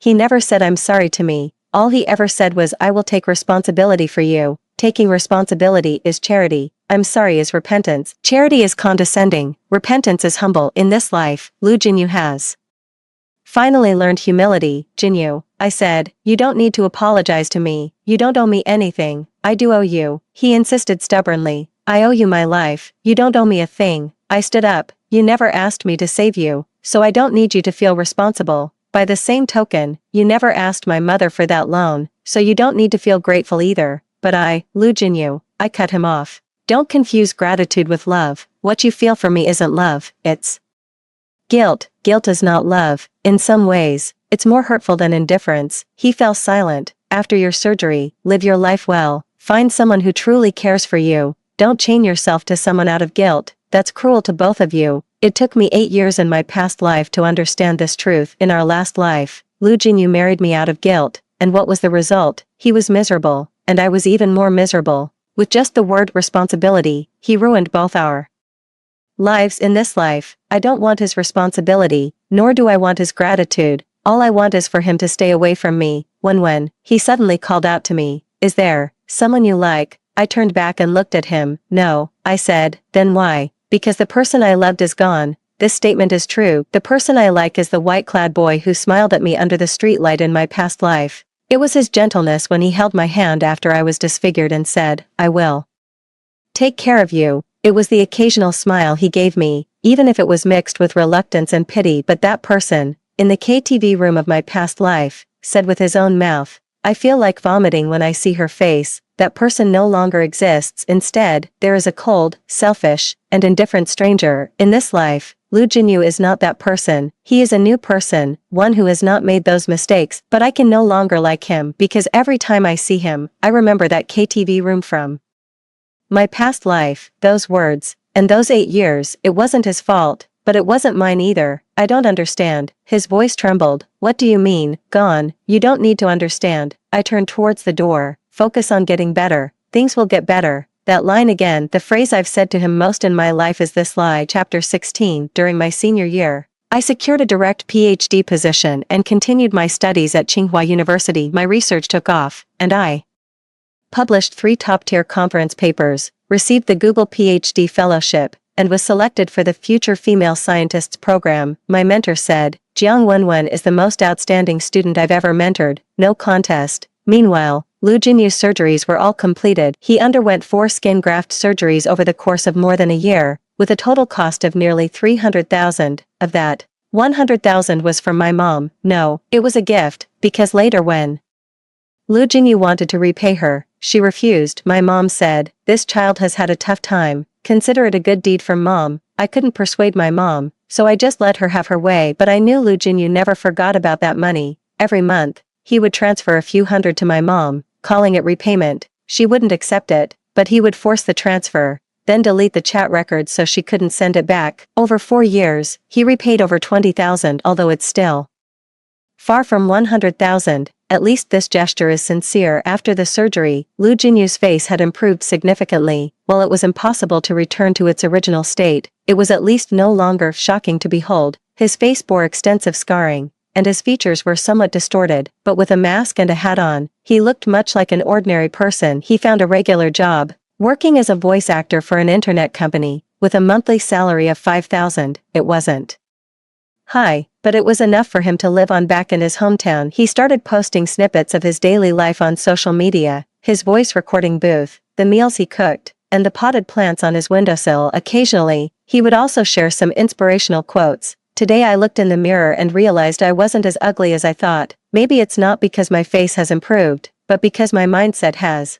I am grateful to everyone who helped me during my toughest times. I will repay you with the rest of my life." Some things are lost for good, but loss is also a form of growth. As I read these social media posts, I can't quite put my feelings into words. Not moved, nor disgusted. It's more like a sense of relief. He is no longer the high and mighty school hunk. He has become an ordinary person who understands gratitude, cherishes, and humility. But this understanding came at the cost of disfigurement. The understanding I gained in my past life was bought with 8 years of tears. We both paid a price. It's just that the price he paid was far lighter than the one I paid in my past life. In the second year of my doctorate, I received an invitation to return to my alma mater and give a speech. The principal of my alma mater called me personally. "Jiang Wenwen," he said, "you are the pride of our school. Come back and share your story with the younger students. Give them some inspiration." I agreed. On the day of the speech, I wore a simple white shirt, tied my hair in a ponytail, and stepped onto the stage with no makeup. The auditorium was packed with students, their eyes shining as they looked up at me. They reminded me so much of my past self, full of hope for the future and trust in the world. I stood on the stage, looking at them, and suddenly felt a bit disoriented. If I hadn't stepped forward in my previous life, would my life have turned out like this? Standing on the podium at Tsinghua University, shining brightly, admired by everyone. No, even if I hadn't stepped forward in my previous life, I might not have reached where I am today, because in my previous life, I was too dependent on Lu Jinyu. I placed all my hopes on him, believing that marrying him was the ultimate goal of life. I had no career of my own, no aspirations, and even no independent thoughts. I am his subordinate, a disfigured yellow-faced hag, a burden seeking repayment for a favor. This life of mine was forced into existence. It was forced by his words. I feel sick just looking at her face, by the 8 years of cold violence, and by those 2 hours in the KTV fire escape. So should I thank him? No, the one I should thank is myself. Thank you to the self who, after crying for 2 hours in the fire escape, still didn't give up. Thank you to the self who, after every sleepless night following the marriage, still made it to the next day. Thank you to the self who, after wanting to smash the mirror while looking into it, still walked out the front door. I saved myself. It wasn't Lu Jinyu. It wasn't anyone. When the speech ended, thunderous applause erupted from the audience. The principal came on stage to take a photo with me, grinning from ear to ear. As I was walking off the stage, I saw someone standing at the door. He stood in the shadows of the corridor, wearing a mask and a baseball cap, with a gray coat on. In his hands, he held a bouquet of flowers, not roses, but sunflowers. It was Lu Jinyu. What was he doing here? When he walked over and handed me the flowers. "Your speech was brilliant." I took the flowers and looked at him. "How did you get here?" I wanted to see you." His voice was a bit tense. "I heard you're giving a speech at your alma mater, So, aren't you at work? Took a day off. He paused. I want to tell you something in person. What? I'm going to Shenzhen. I was taken aback for a moment. A company in Shenzhen has offered me a job doing audiobook narration. The salary is 12,000 a month. It's a lot better than my current job. That's great. I said, congratulations. Yeah, he nodded, fell silent for a moment, and then said, Wen, I came to see you not to pester you. I know you don't have feelings for me anymore, and I've accepted that. I just wanted to thank you in person. He took off his mask. It was the first time I saw his face fully. Scars covered most of his face, stretching from his forehead to his chin. The skin was uneven, with varying shades, resembling a crumpled and smoothed out piece of paper. His left eye drooped slightly, and the corner of his mouth tilted to the right, making his features appear somewhat asymmetrical, but he didn't flinch or feel ashamed. He stood right there in front of me, letting me see every inch of his scars. This is me, he said, his voice calm. This is who I am now. I know you might find it revolting. It's okay, I'm used to it, but I still want to say, thank you, thank your mother, thank everyone who has helped me. If it weren't for you, I might not be in this world anymore. He said, his eyes welling up, but no tears fell. Wen, don't worry, I won't bother you anymore. I'm going to Shenzhen, work hard, and live well. If I get the chance, I'll pay back all the money I owe Auntie. You, take care too. He put his mask back on and walked away. After a few steps, he turned back. Oh, by the way, Wen, what is it? You once asked me, if it were you who got splashed with acid, would I rush up to shield you? I was stunned. I can answer you now. He smiled, and through the mask, I couldn't see his expression clearly, but I saw his eyes curve like two crescent moons. I would, he said, if I could do it all over again, I would. Then he left, disappearing at the end of the corridor. I stood still, holding a sunflower in my hands, silent for a long time.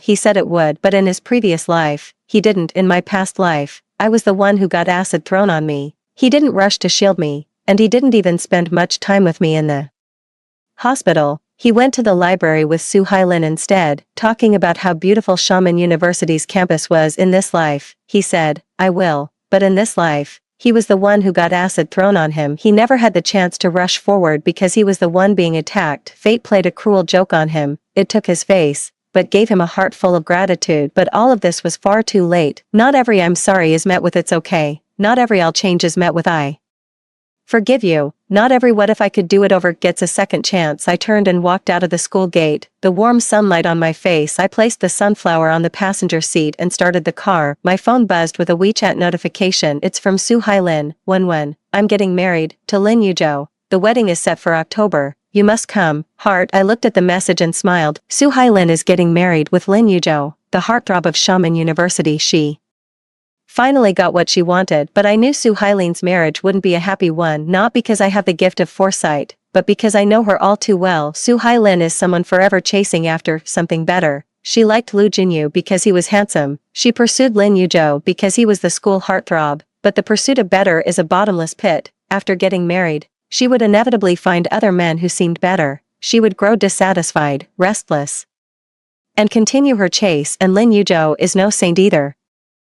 In their past life, while stringing Su Hailin along, he was also entangled with other girls. Could two disloyal people ever truly find happiness together? But that's no longer my concern. I sent a reply to Su Hailin. Congratulations. I wish you both every happiness. Then, I put down my phone outside the window. The sunlight was warm, the sky was a clear blue, and the breeze was gentle. My life, at last, was entirely my own. Epilogue. After earning my PhD, I stayed on at the university as an assistant professor. At 28, I was one of the youngest female assistant professors at Tsinghua. I had my own lab, my own research team, and my own research direction. The students I supervised were all outstanding, and one of them even received the Microsoft Research Asia Fellowship. My life is fulfilling and peaceful. Occasionally, I think about my past life, but those memories have become hazy, like an old photograph soaked in water. The outline remains, but the details are blurred. I know longer hold a grudge against Lu Jinyu, nor do I resent Su Hailin. I don't hate anyone. Hatred is too exhausting. I don't want to waste any more energy on it. One day, I stayed late at the lab and, as I left the building, I noticed a girl standing at the entrance. She was probably in her early 20s, very beautiful, but had a large scar running from the corner of her right eye down to her chin. The scar, a scar left by sulfuric acid. I recognized it instantly because I had a scar just like it in my Past life, Professor Jiang, she said upon seeing me, her voice tinged with nervousness. I'm sorry to disturb you so late, and you are. My name is Lin Xiaoting. I'm a student from the school next door. I was hoping to talk with you. Looking at the scar on her face, a complex mix of emotions suddenly welled up inside me. Come in. I pushed the door open. I'll make you a cup of coffee. She followed me into the lab, sat on the sofa, holding the coffee cup with both hands, her fingers trembling slightly. Professor Jiang, she took a deep breath. I heard, you almost got disfigured by acid too. I was stunned for a moment. Did someone try to throw acid at you? Did you dodge it? I looked at her and suddenly smiled. Yes, I said, I dodged it. And you, Xiaoting? I cut her off. What did you want to ask? She was quiet for a moment, then looked up, her eyes glistening with tears. Teacher Jiang, my face. It was splashed by my ex-boyfriend's girlfriend. She said I stole her boyfriend, but I didn't. When I was with him, they had already broken up. I reported it to the police, and she was arrested. But my face, it's never going to be the same again. My boyfriend, he said he'd take care of me at first, but then, he grew more and more impatient, more and more resentful of me. Last week, he told me he couldn't take it anymore, that he wanted to break up. Teacher Jiang, I'm so heartbroken. I feel like my life is over. Looking at her, it was like seeing a version of myself from a past life, the version of myself who cried for 2 hours in a KTV fire escape, the self who tossed and turned sleeplessly every night after marriage, the self who wanted to smash the mirror every time she looked into it. Shouting, I set down my coffee cup and looked at her earnestly. Your face may never return to what it was, but your life can. She paused for a moment. Let me tell you a story, I said, and so I began. It was about a girl who, on the day of the National College entrance exam, used her own face to shield a boy from sulfuric acid, and about that boy, who later said in a KTV room, the sight of her face makes me sick. This is about the girl who married that boy and endured 8 years of emotional neglect. This is about the girl who cried for 2 hours in the fire escape, then dried her tears and carried on living. This is about the girl who, given a second chance, chose to take a step back. This is about the girl who got into Tsinghua University, topped the provincial exams, earned her doctorate, and became a professor. By the end of her story, Lin Xiaoting was in tears. Teacher Jiang, is this really true? What do you think? I said with a smile. That girl, was it you? I didn't answer, just stood up and walked to the window. Outside the window was the night scene of Tsinghua, brightly lit with twinkling lights. Shouting, I turned back. Disfigurement is not the end of the world. The real end of the world is when you feel you have nothing but your face. You are not having nothing. You have hands, feet, a brain, and dreams. You can study, work, earn money, and live a wonderful life. Don't tie your self-worth to a pretty face, and certainly not to a man. You deserve better. Lin Xiaoting wiped her tears and nodded firmly. Thank you, Teacher Jiang. After she left, I sat alone in the lab, quiet for a long time. My phone buzzed with a WeChat message from Lu Jinyu. Wenwen, I'm doing well in Shenzhen. The company promoted me, and my salary has increased to 20,000 yuan a month. I've repaid 50,000 yuan to Auntie, and I'll continue to pay off the remaining 50,000. By the way, I went for a counseling session today. The therapist said my mental state has improved a lot. I haven't had a nightmare in ages. How have you been lately? Make sure you're eating properly and don't overwork yourself. Good night. I stared at the message, my finger hovering over the screen. Then, I typed out a line. Good night, Lu Jinyu. Sent. For the first time in 4 years, I had actively called him Lu Jinyu instead of just Jinyu. He must have noticed the change, because his reply was just a long string of, then, he sent a smiling emoji. Good night, Jiang Wenwen. I smiled. Jiang Wenwen. He called me by my full name, no longer Wenwen, the term that symbolized intimacy and dependence, but Jiang Wenwen, a name that stands alone, complete, and independent of anyone else. I turned off my phone and stepped out of the lab. The night breeze carried the scent of early summer blossoms. I looked up at the sky. The stars were brilliant. In this life, I've finally become the person I wanted to be. I am nobody's savior. I am nobody's burden. I am nobody's wife. I am just Jiang Wenwen, a common, ordinary, but free person. That's enough. The end. Story 2. Back in the 70s, I was chased into the river by a vicious dog at the village entrance. Shen Jingqing jumped in to save me when I was hanging by a thread. Soon the village buzzed with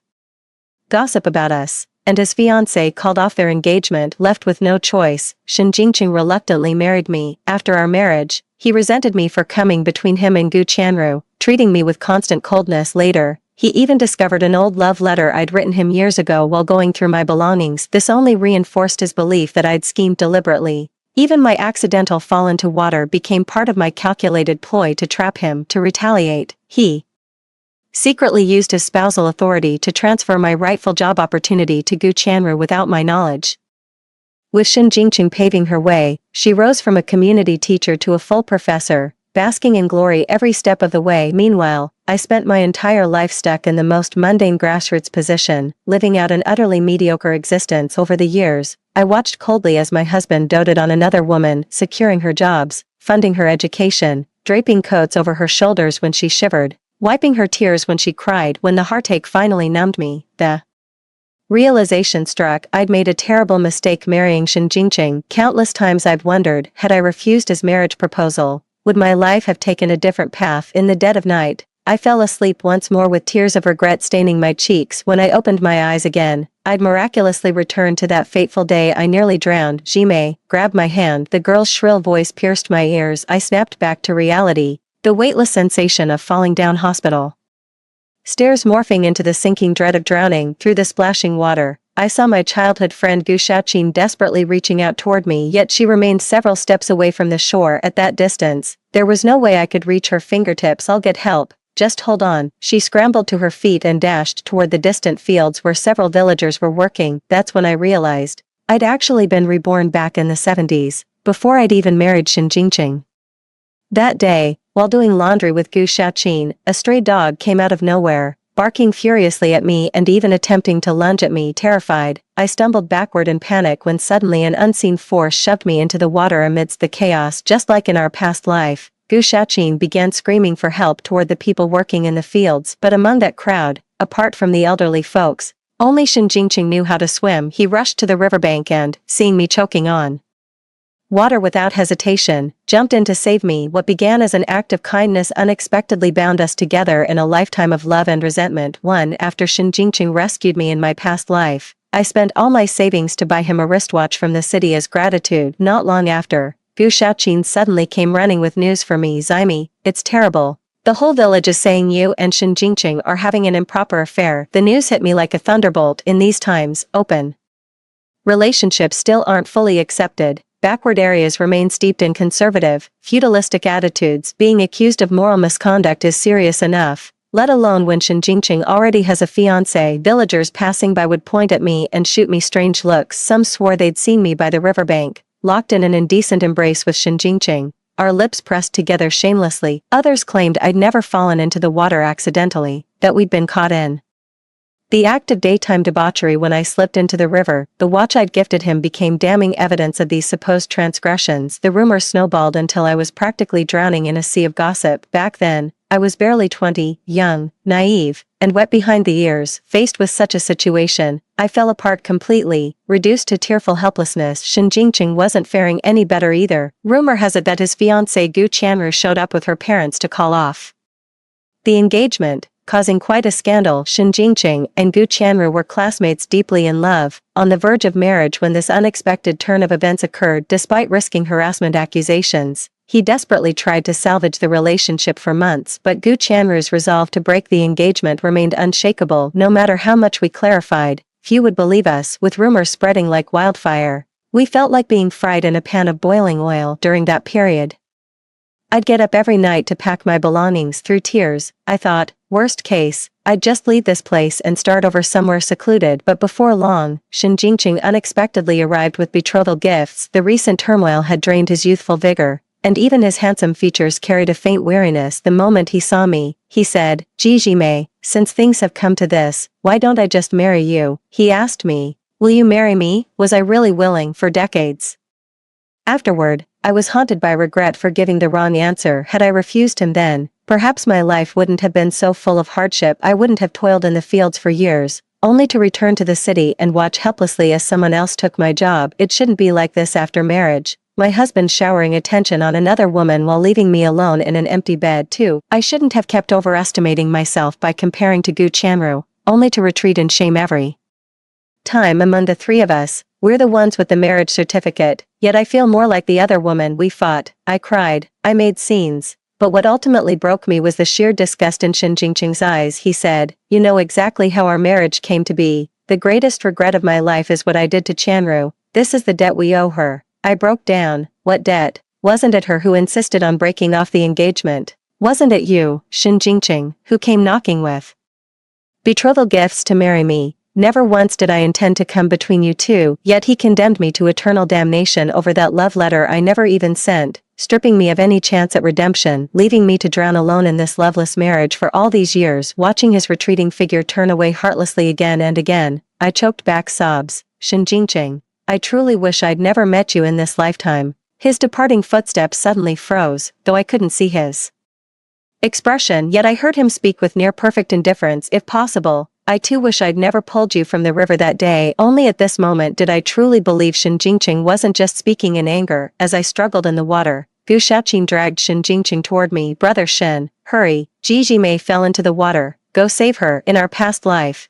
Shin Jingqing had stripped off his clothes and jumped in without hesitation, terrified that even a second's delay might endanger me. Yet at this moment, he hesitated, watching me flounder in the water. His gaze turned solemn. "Men and women shouldn't mingle like this. It's improper. Better find a female who can swim." Gu Shaoqin was hopping mad with impatience. "Good heavens, at a time like this, you're still worried about propriety. Saving lives comes first. Are you just going to stand there and watch her drown?" She dragged Shin Jingqing toward the riverbank, her voice blaring like a megaphone. The commotion naturally drew more onlookers as the growing crowd approached.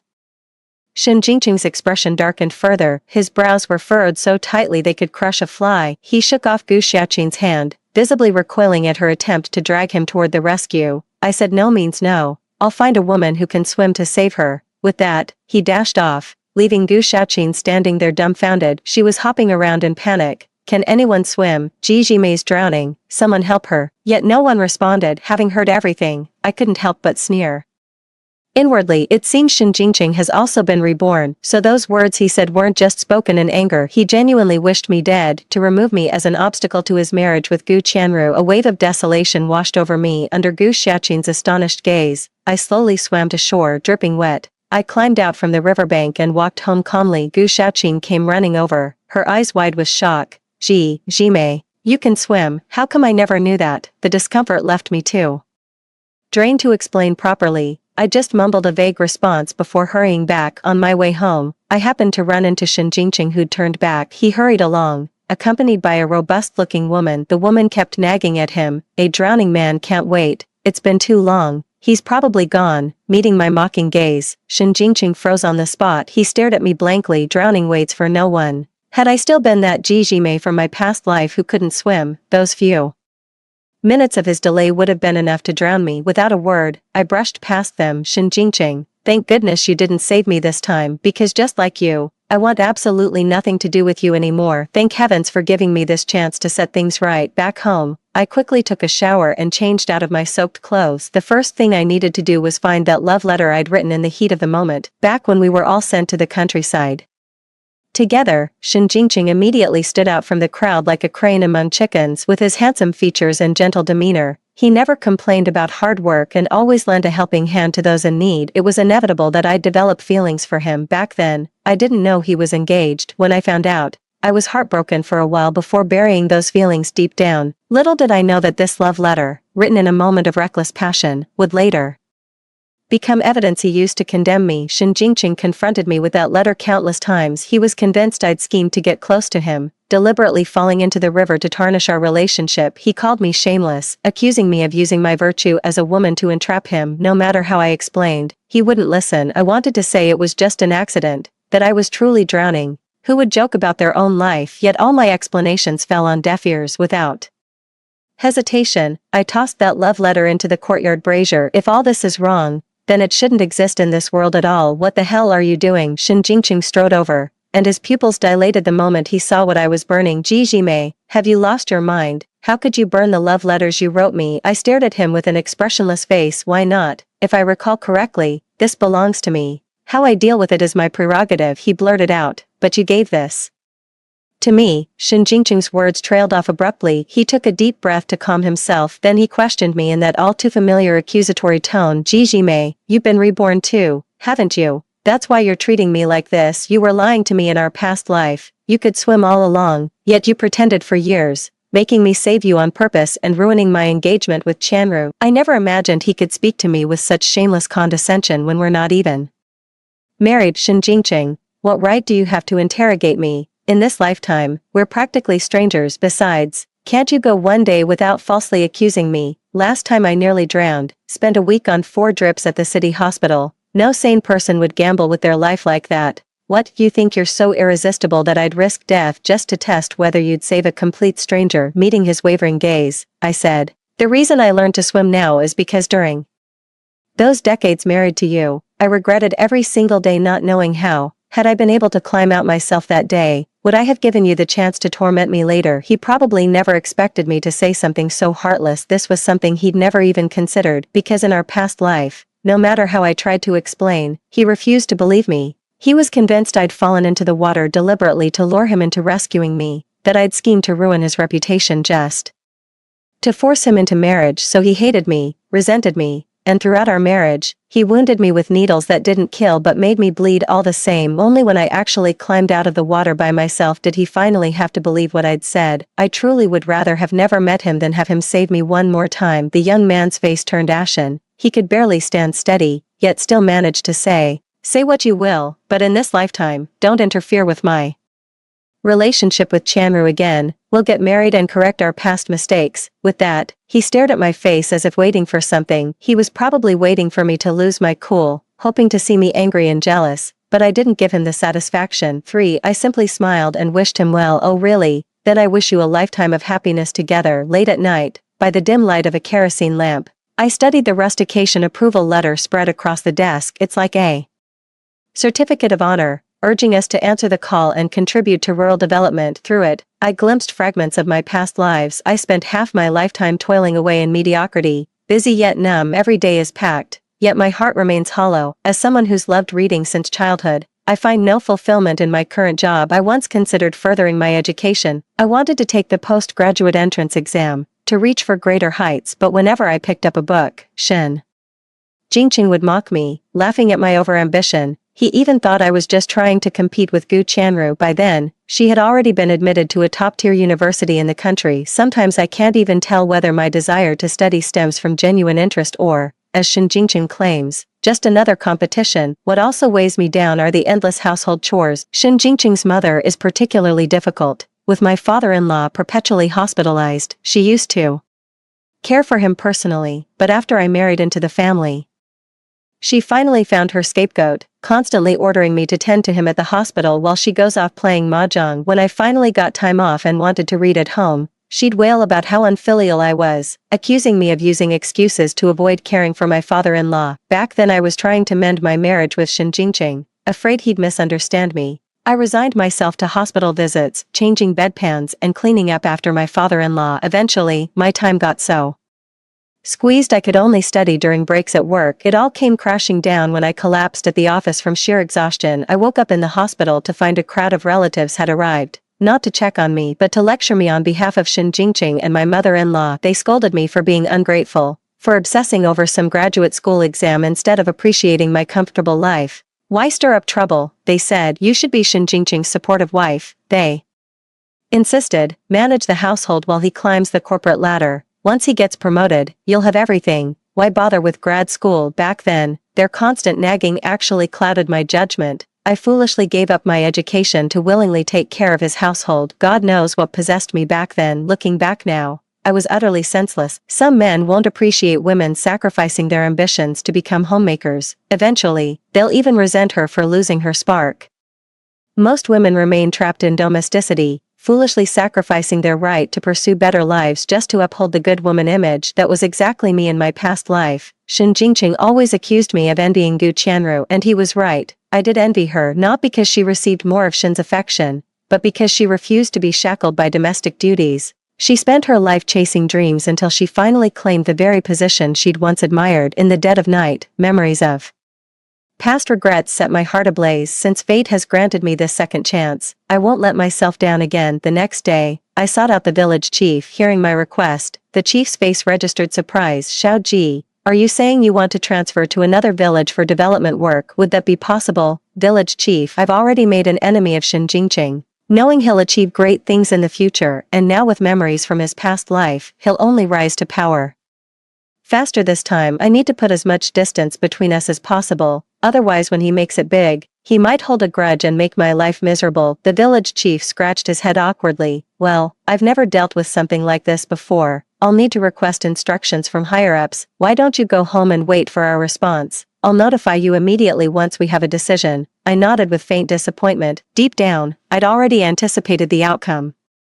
After all, young people were always assigned to villages according to organizational arrangements. Cases like mine, wanting to switch locations, were probably rare. I kept working in the fields under the scorching sun when I ran into Shin Jingqing. I treated him like thin air. I walked straight past him without a glance. Several times I noticed him opening his mouth to speak, but he swallowed his words when met with my icy stare. Gu Shaoqin came over to me, her neck glistening with sweat, clicking her tongue at something in the distance. Jimei, Gu Chanru is so lucky. Why don't I have a fiancé like Shin Jingqing? Following her gaze, I saw many girls in the field staring at Gu Chanru with envious eyes. It turned out that while Gu Chanru was working, Shin Jingqing had come to visit her, bringing chilled mung bean soup. His heart ached for her, so he took all her tasks upon himself and had her rest on a nearby rock. During the break, Shin Jingqing took out a handkerchief to wipe Gu Chanru's sweat, a perfect match that made onlookers green with envy. Call it intuition. But even while doting on Gu Chanru, his gaze kept drifting subtly in my direction. I scoffed. What they saw as enviable, I found utterly repulsive. After all, it was me who taught him how to make that mung bean soup in our past life. In the following days, I actively kept my distance from Shin Jingqing, determined to cut ties. He probably thought I was playing hard to get, but only I knew the truth. I genuinely wanted to avoid repeating past mistakes. Though I'd loved Shin Jingqing with all my heart in our previous life, that sincere affection had been utterly crushed by our loveless marriage. What took me by surprise was trouble came looking for me when I wasn't even seeking it. That morning, I was still lost in dreams, half asleep. I heard the door being pounded like thunder. A man's voice seethed with rage. Jimei, get out here this instant. I hastily threw on my coat and opened the door to find Shin Jingqing's face contorted with fury. His eyes were dark with malice, glaring at me as if he wanted to tear me apart with his teeth. He roughly grabbed my wrist and stormed toward the broadcasting station. He yanked me so hard it hurt, and I snarled through gritted teeth, Shin Jingqing, have you lost your damn mind? Let go of me. Let go right now. He turned a deaf ear, gripping my wrist even tighter as if afraid I'd break free. The pain was so intense I thought my bones might snap. Tears spilled unbidden down my cheeks as waves of humiliation crashed over me. It wasn't until he brought me to the broadcasting station that I understood Shin Jingqing's intentions. A dense crowd had gathered over there, for the village chief, local residents, and Gu Chanru were all present. Her delicate figure swayed like a willow in the crowd, her quiet sobs making her appear even more pitiful. Shin Jingqing rushed forward and grasped Gu Chanru's hand. Chanru, I brought Jimei here. Hear her explanation yourself. I swear I didn't jump into the river to save her that day. Gu Chanru turned away, her shoulders still trembling with silent sobs. The village chief watched her tear-streaked face with helpless sympathy. Clearing his throat, he said, Comrade Gu, speak your grievances. We'll see justice done. Only then did she speak. Village chief, I have just one demand. I want to break off my engagement with Shin Jingqing. The man's eyes turned red as he shouted hoarsely, Why, Chanru, are you rejecting me again in this lifetime? He gripped Gu Chanru's shoulders, demanding an answer. Gu Shiru said with grievance, when Jimei fell into the water that day, Gu Shaoqin claimed she saw you jump in to rescue her. You even gave her mouth-to-mouth resuscitation. You held each other close, skin against skin. How could you treat your own fiancé like this? I can't bear this humiliation. I'm calling off our engagement. My gaze shifted to Gu Shaoqin in the crowd. She averted her eyes, not daring to meet my stare. Shin Jingqing explained, I didn't rescue her. She swam up on her own. As for mouth-to-mouth resuscitation, that's absolute nonsense. The girl broke free from his embrace, but so many people saw it with their own eyes. Yet when questioning those villagers about who actually witnessed it, they all denied seeing anything firsthand, claiming they'd only heard it through the grapevine. Gu Shaoqin was the only one who witnessed the entire incident that day, yet she's been spreading malicious rumors everywhere. Before I could confront her, Shin Jingqing dragged me forward. Again, Jimei, tell me, how did you get out of the water that day? Don't you dare lie to me, or you'll regret it. Watching him seethe with rage just to cut ties with me, I felt more certain than ever. I didn't love him anymore. In fact, it made me sick, I replied calmly. I can swim, why would I need his help? You're lying. Xiaqin said you can't swim at all. You've never dared to go near the river, Comrade Ji. If you're bold enough to steal someone's fiancé, at least own up to it, Gu Shiru glared at me, her pitiful expression winning her even more sympathy from the crowd. I immediately felt the scornful gazes. These people were once again labeling me as a homewrecker who'd seduced someone's fiancé. Spotting the river nearby, an idea struck me. I turned to the crowd and said, "Follow me." Without hesitation, I jumped into the water right before everyone's eyes. 1 minute, 2 minutes passed until the ripples on the water's surface stilled. Someone gasped in horror. "Oh God, has she drowned?" On the shore, Shen Jingqing clenched his fists, his breathing momentarily ragged. After what felt like an eternity, I finally broke the surface and swam ashore with practiced ease. My clothes were soaked through again, with my hair plastered to my face. I was a complete mess, I said coldly, convinced now I can swim just fine without needing his rescue. I'd never stoop so low as to gamble with my life just to seduce a man. You rumor-mongering fools are utterly ridiculous. No more doubts were voiced, and many flushed with shame over their earlier suspicions. The village chief barked out a couple of shouts. Just a misunderstanding. Everyone disperse and get back to work. Under cover of darkness, Gu Xiaqin sneaked out of her house unnoticed by her. I quietly trailed behind. When we reached a secluded spot, I heard her murmur in a plaintive voice, "Sis, I swear I'm not lying. Ji Mei couldn't swim before." Who knew she'd managed to climb out that day? And the person who met her in the darkness turned out to be Gu Chanru. Gu Xiaqin's a local. When I first arrived, she mentioned her uncle from out of town had a daughter, a beautiful college student in the city, the whole family's pride, so they're cousins. What perfect camouflage. Her pretty face flushed with rage as she berated Gu Xiaqin mercilessly. "You idiot. What kind of half-baked scheme was this? Now I can't break off the engagement with Shen Jingqing, while Wen was waiting to marry me. What am I supposed to do now?" Xia Wenhua, in her past life, Gu Chanru had married him. Back then, Xia was the leader of the educated youth group, sent here from his wealthy family for tempering. In the previous lifetime, Gu Chanru and Xia Wenhua had clearly no connection whatsoever, yet they rushed into marriage just 2 months after her engagement with Shen Jingqing was called off. Now it's clear this was premeditated all along. Even that vicious dog incident in her past life was orchestrated by Gu Chanru's faction. Gu Xiaqin's role was to lure Shen Jingqing into rescuing her, then spread rumors afterward. Had everything gone according to plan, she would have used this as pretext to dissolve her engagement and marry into the prestigious Xia family. I gritted my teeth in secret, itching to stride over and slap her across the face twice. Back then, Shen Jingqing was just a poor young man sent to the countryside with bleak prospects. Years later, he rose to become a department head with a flourishing political career, while the Xia family's fortunes declined after being reported. Not long after Shen Jingqing's rise, Gu Chanru divorced Xia Wenhua. Soon after, she began hanging around the Shen household constantly under the pretense of reminiscing. She tearfully complained about Xia Wenhua's mistreatment, how her in-laws tormented her with constant disapproval. After enduring humiliation in the Xia household, she finally seized the chance to leave by promising a no-alimony divorce when they went bankrupt. She said Shen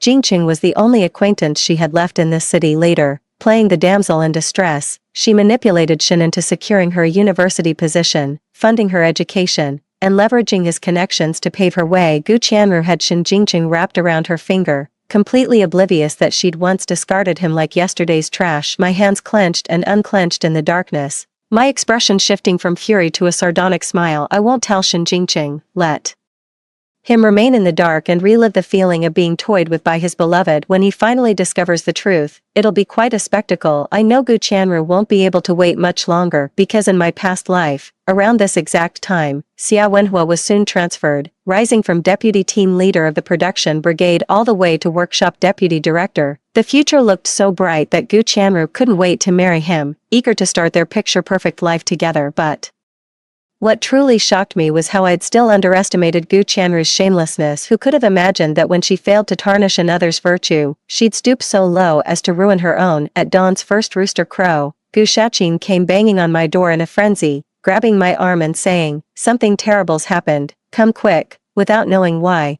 I ran after her and asked, "What's going on?" Team leader Xia was drinking with some department heads last night. On his way back, he took a wrong turn and accidentally entered the wrong room. This morning, People found him sleeping in the same room as Gu Chanru. Before I could fully process this information, I arrived at Gu Chanru's place to find a huge crowd gathered, even bigger than the one at the broadcasting station that day. He froze. Xia Wenhua was frantically explaining to the crowd, it was the alcohol's fault. My room and Comrade Gu's are just too close together. It was dark, I couldn't see clearly, and she forgot to lock her door. That's how I ended up in the wrong room by mistake. I swear on my honor, nothing happened between us. I just slept on the floor last night. Look at all this dust on my back. Does this look like it came from a bed? Gu Chanru was sobbing uncontrollably when she suddenly lunged at the wall, screaming, I don't want to live anymore. A sharp-eyed villager stopped her just an inch from the wall. Comrade Gu, what are you doing? Don't do anything rash, life is precious. Gu Shiru sobbed, I've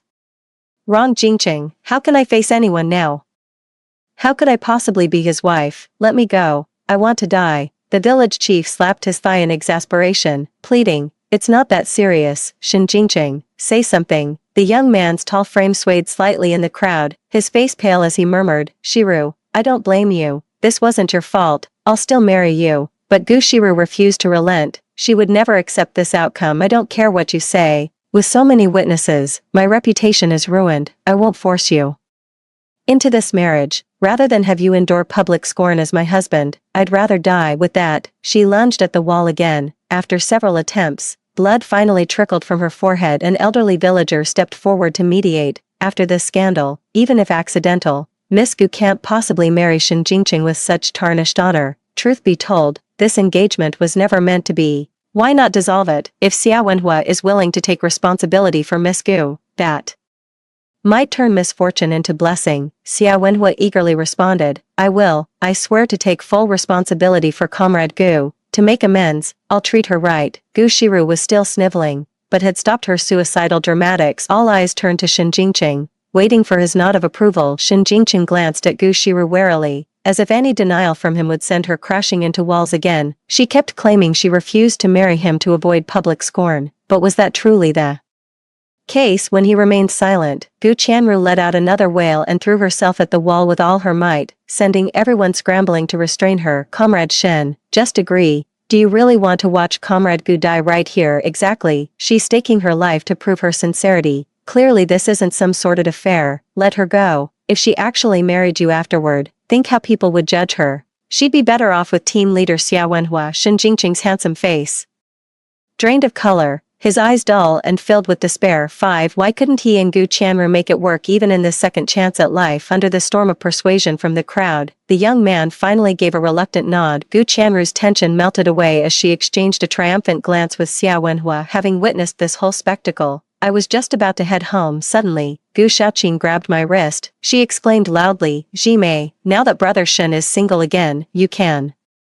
finally pursue him. Instantly, all eyes turned toward me. So that's her game. No wonder Gu Shaoqing insisted on dragging me here. She's afraid Shen Jingqing might keep pestering Gu Chanru after breaking off their engagement, so she's exposing my secret crush on him in public to tie us together. I wrenched my hand away and snapped, Gu Shaoqing, you can eat whatever you want, but you can't just spout nonsense. Gu Shaoqing shrieked. What nonsense? Didn't you admit having feelings for brother Shen, but backed off because he's engaged? You even wrote him a love letter. I saw it myself. I let out 2 cold laughs. This time I seized her wrist in a vice grip. So you claim I wrote him a letter? Fine, search my house. If you find nothing, I'm reporting you to the town police for slander and defamation. At my insistence, everyone went back to my house right in front of everyone. We turned the place upside down but still couldn't find that love letter Gu Shaoqing claimed existed. Seeing me actually packing up to drag her to the town police station, the village chief and several villagers quickly stopped me, forcing Gu Shaoqing to bow her head and apologize. Left with no choice, Gu Shaoqing blushed and muttered over a dozen sorries to me. I stopped what I was doing and added, since everyone's here today, regarding that incident where I was slandered about having improper relations with Comrade Shen after nearly drowning, I feel compelled to set the record straight. With righteous indignation, I declared, I, Ji Jimei, have absolutely no feelings whatsoever for Shen Jingqing, nor have I ever considered marrying him. If anyone dares spread rumors about us again, I'll go straight to the police. I'd rather die than have my reputation tarnished. Mark my words, I'd sooner become a nun and remain unmarried my whole life than wed that man, or may lightning strike me dead where I stand. Amid the crowd, Shen Jingqing turned deathly pale, staring at me in utter disbelief. He Murmured, how could you say such things? I couldn't be bothered to watch his pathetic dramatics. After shooing everyone out, I slammed the door shut with a bang. Peace finally returned to the world, perhaps from the shock. Shen Jingqing fell seriously ill for several days and disappeared from the village for quite some time. Then the village chief came looking for me again. There's progress on that matter you mentioned. The higher-ups say your request is unusual, but not impossible to arrange. The catch is, if you want to leave here, you'd have to go to the northwest region. The sandstorms there are brutal, and conditions are much harsher than here. I'm not sure a young woman like you could handle it. I nodded eagerly. Village chief, I'm willing to go, as long as I can get away from this place. Any hardship is acceptable. In a few years, the college entrance exams will be reinstated, and all these educated youths will gradually return to the cities. Compared to that tangible hope, what do a little hardship and exhaustion matter? Alright, pack your things. Once the notice comes through, I'll arrange transportation for you. On the eve of my departure, I summoned Gu Shaoqin. It's time to settle some old scores. Gu Shaoqin shrank back when she saw me. What did you call me here for? I already apologized last time. What more do you want? I smiled at her. Shaoqin, don't say that. I'm not that petty. I just noticed we've grown distant lately and wanted to make up with you. I went all the way to town to buy you these earrings as an apology. Come get them. I dangled the earrings in my hand, and Gu Shaoqin's eyes immediately lit up. The moment she got close, I kicked her straight into the river. So that mysterious force that pushed me into the river when I was being chased by dogs, it was her doing all along. Jijimei, you're insane. I'm telling the village chief. I looked down imperiously as she flailed in the water. Go ahead. I never officially reported you to the town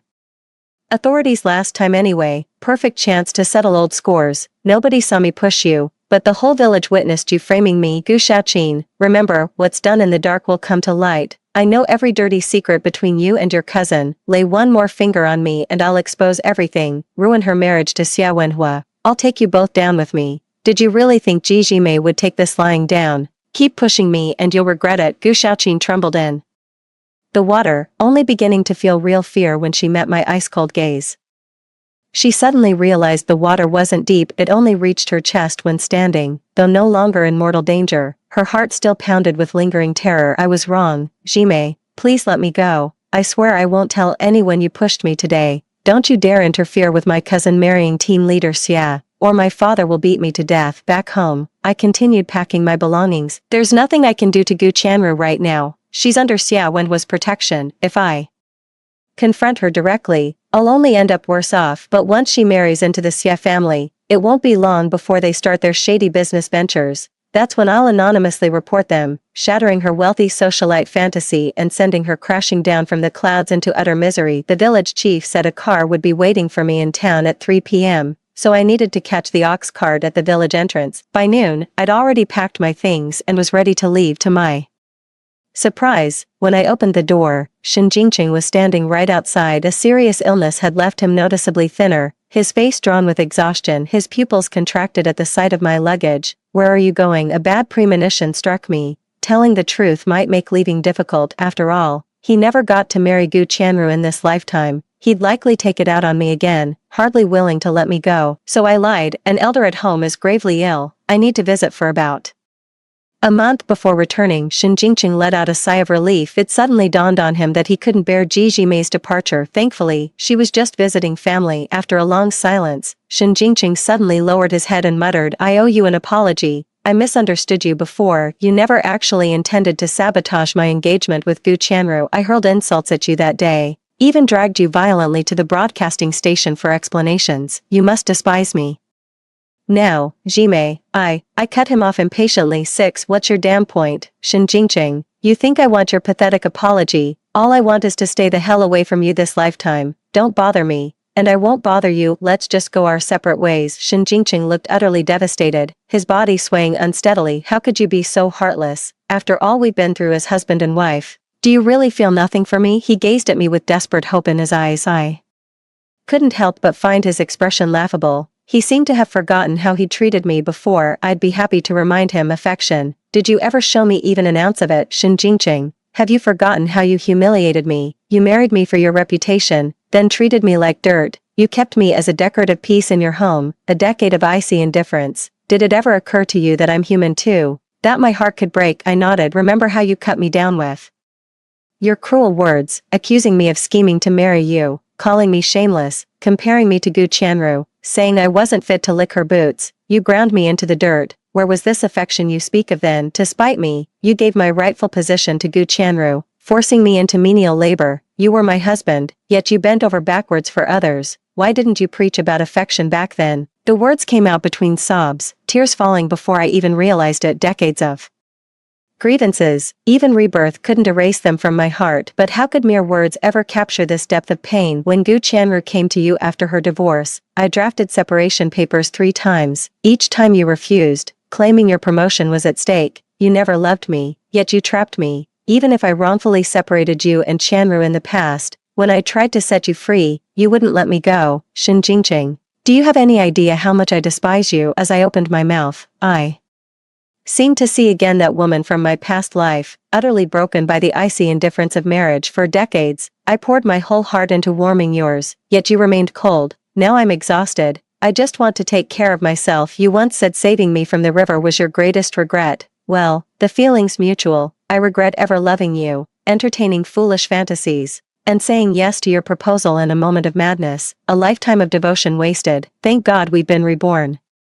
Let's stop this torment, release each other, and live our separate lives in peace. With your qualities, you'll surely find someone better. I'll stay far away, you marry yours, I'll marry mine, never to cross paths again. I thought stepping back would let me coexist peacefully with Shin Jingqing, but it's like he's been cursed or something. The young man shook his head, eyes red-rimmed, gazing at me with remorse as he bared his heart. Jimei, believe it or not, after reliving this life, I see my own heart more clearly now. My feelings for Gu Chanru were just unresolved regrets from our past lives. When she called off our engagement, I merely felt unsettled, but hearing you sever ties with me, saying you'd rather become a nun than marry me, it felt like being stabbed through the heart. I know I've wronged you deeply in the past, but it doesn't matter now that we're reborn. This is our second chance, a gift from fate. I'll spend this lifetime making it up to you tenfold. If you still resent me now, let me court you properly this time, please. Hearing these words made me sick to my stomach, but I couldn't show it. I turned away and pretended to consider. How do I know you're telling the truth? I need to think about it more. Shin Jingqing took this as a sign that there was still hope between us, his eyes lighting up with renewed optimism. His face immediately brightened with joy. Of course.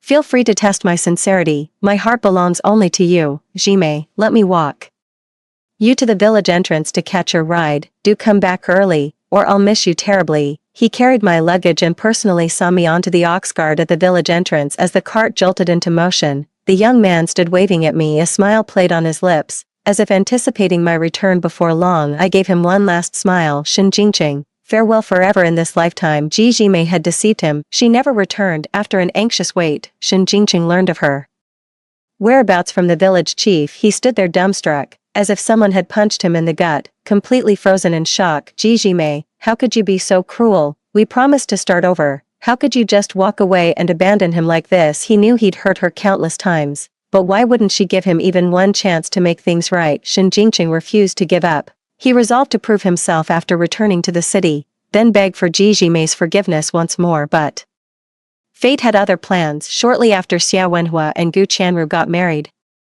An anonymous tip brought them down, plunging the entire family into ruin. Every dirty deed they'd committed was exposed in broad daylight. Only then did Shin Jingqing realize how many underhanded schemes Gu Chanru had orchestrated behind his back to discard him and climb the social ladder. How pitiful that in his past life, he'd foolishly clung to nostalgia, betraying his own wife to shield that woman his entire lifetime. He's the biggest joke of all time. Later, Xia Wenhua somehow learned that the report against his family was Shin Jingqing's revenge for stealing his wife. Having nothing left to lose, he gathered a group and crippled Shin Jingqing in retaliation. The permanent disability ensured he'd never achieve his past life accomplishments. Years later, a destitute Shin Jingqing saw Jimei being honored in the news. After moving northwest for development work, she persisted in her studies, from college to PhD, and transformed the barren land into an oasis with her team, painting the desert with new life. Her remarkable contributions earned national recognition. She truly reinvented herself. While he spiraled into irreversible ruin. 7. His gaze swept across the cramped rental apartment.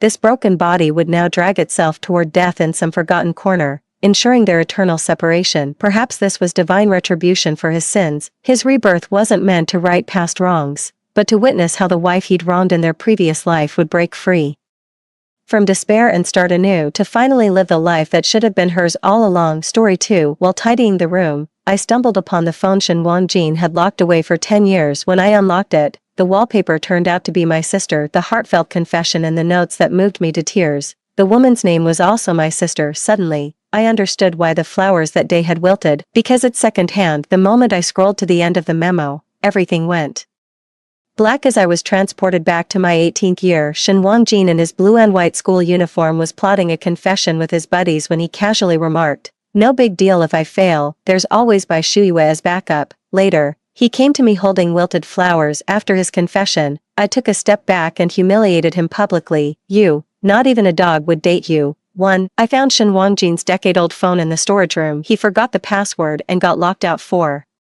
80,000 hours after multiple failed attempts. It contained countless precious moments from our relationship, so I went out of my way to buy a wide-port charger. By the time we finished cleaning, the phone had fully charged. The screen shows I can try the password again in 4 hours. I just lay down scrolling through my phone for a while. 4 hours later, I opened that old phone and instinctively typed in my birthdate. After this phone got locked, Shenwan Jin set all passwords to the same combination.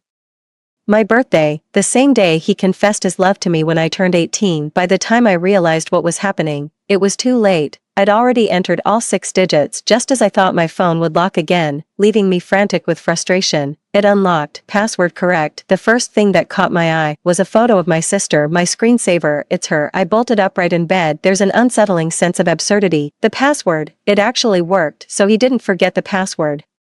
He locked the phone on purpose. I remember this phone held our intimate photos and sweet conversations, but right now, there's nothing left of me. The album is filled with my sister, her back view, her profile, when she went to dance practice, when she headed to the cafeteria, a chaotic mess of messages. Shenwan Jin's chat history with my sister was disturbingly intimate and flirtatious. The timestamps showed Shenwan Jin was with me during those exchanges. They discussed me shamelessly, lacing their conversation with suggestive remarks. In the end, my sister said she'd met someone and deleted Shenwan Jin. The chat window flooded with paragraphs of green text, every word dripped with profound affection. The date matched exactly when Shenwan Jin's phone got locked for 80,000 hours, so it was because my sister had someone else she liked, deleted him, and that's why he locked his phone himself. It suddenly occurred to me that my sister got divorced yesterday. That same night, Shenwan Jin came home wasted and threw up everywhere. That's why I was cleaning today and found this phone in the storage room. So Shenwan Jin has always been in love with my sister from high school until now. Then what am I to him? My chest tightened painfully. Breath came in ragged gasps as my whole body trembled. I absent-mindedly opened my phone's memo app. Pinned at the top was a draft love confession. My hands trembled as I tapped to open it. Every single word matched exactly what Shenwan Jin had said when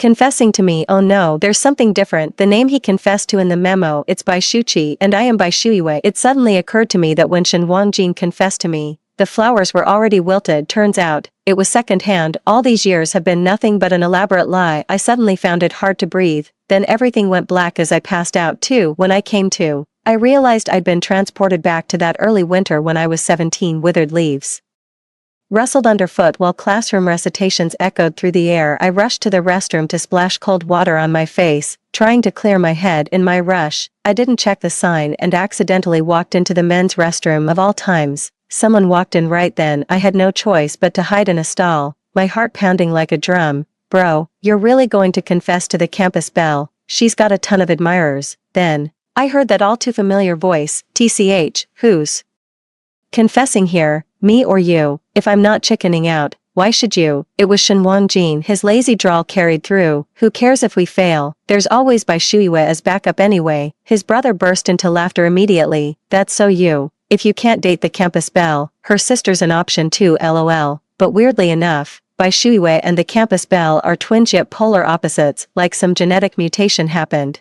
Shenwan Jin scoffed. How could some country mutt compared to a city swan? Having her fancy me is rather bothersome, but she's obedient, handy to have around. He bragged with particular smugness. Homework, cafeteria lines, buying drinks, child's play. What I love most is teasing her on purpose. Just an extra glance or two, a few more words, and she blushes and stammers. Absolutely priceless. Shenwan Jin burst into laughter, dripping with smugness. It grated on my ears like nails on a chalkboard. My hand clenched into a tight fist by my side.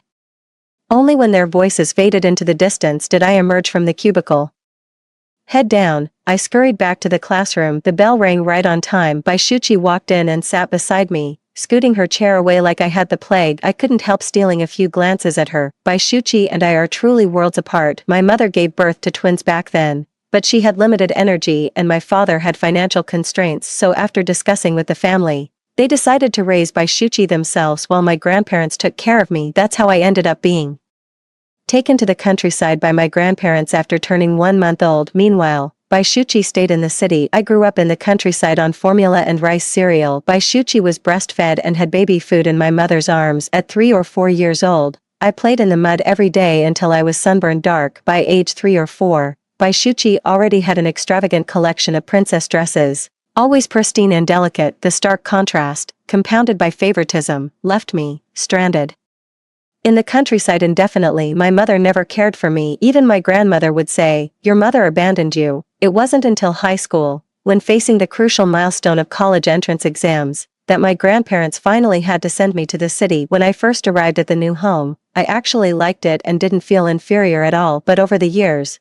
I inevitably picked up my grandmother's shrewdness and frugality. This really annoyed my mother. She kept belittling me, putting me down, and constantly comparing me to Baishuchi. Baishuchi loved dancing, so our parents scrimped and saved to enroll her in dance classes. She made them proud by winning several competitions. She carried herself with the grace of a swan, while I was just an awkward duckling who didn't belong on stage. In just 1 year, my parents' constant criticism and being constantly compared to Baishuchi made me insecure and overly sensitive. Then fate played its cruel joke. Baishuchi and I got assigned to the same class after the sophomore year stream selection. Naturally, we ended up as deskmates. From that moment on, my world lost all its color. I was too naive back then, always getting trapped in my own thoughts, but now, I'm Baishuiwe from over a decade later. The fault was never mine, never was. 3. Baishuchi noticed me staring and shot me a haughty glance. "What do you want?" I asked her. "Do you know Shen Wangjin has a crush on you?" Tossing her chin, Baishuchi replied, "So many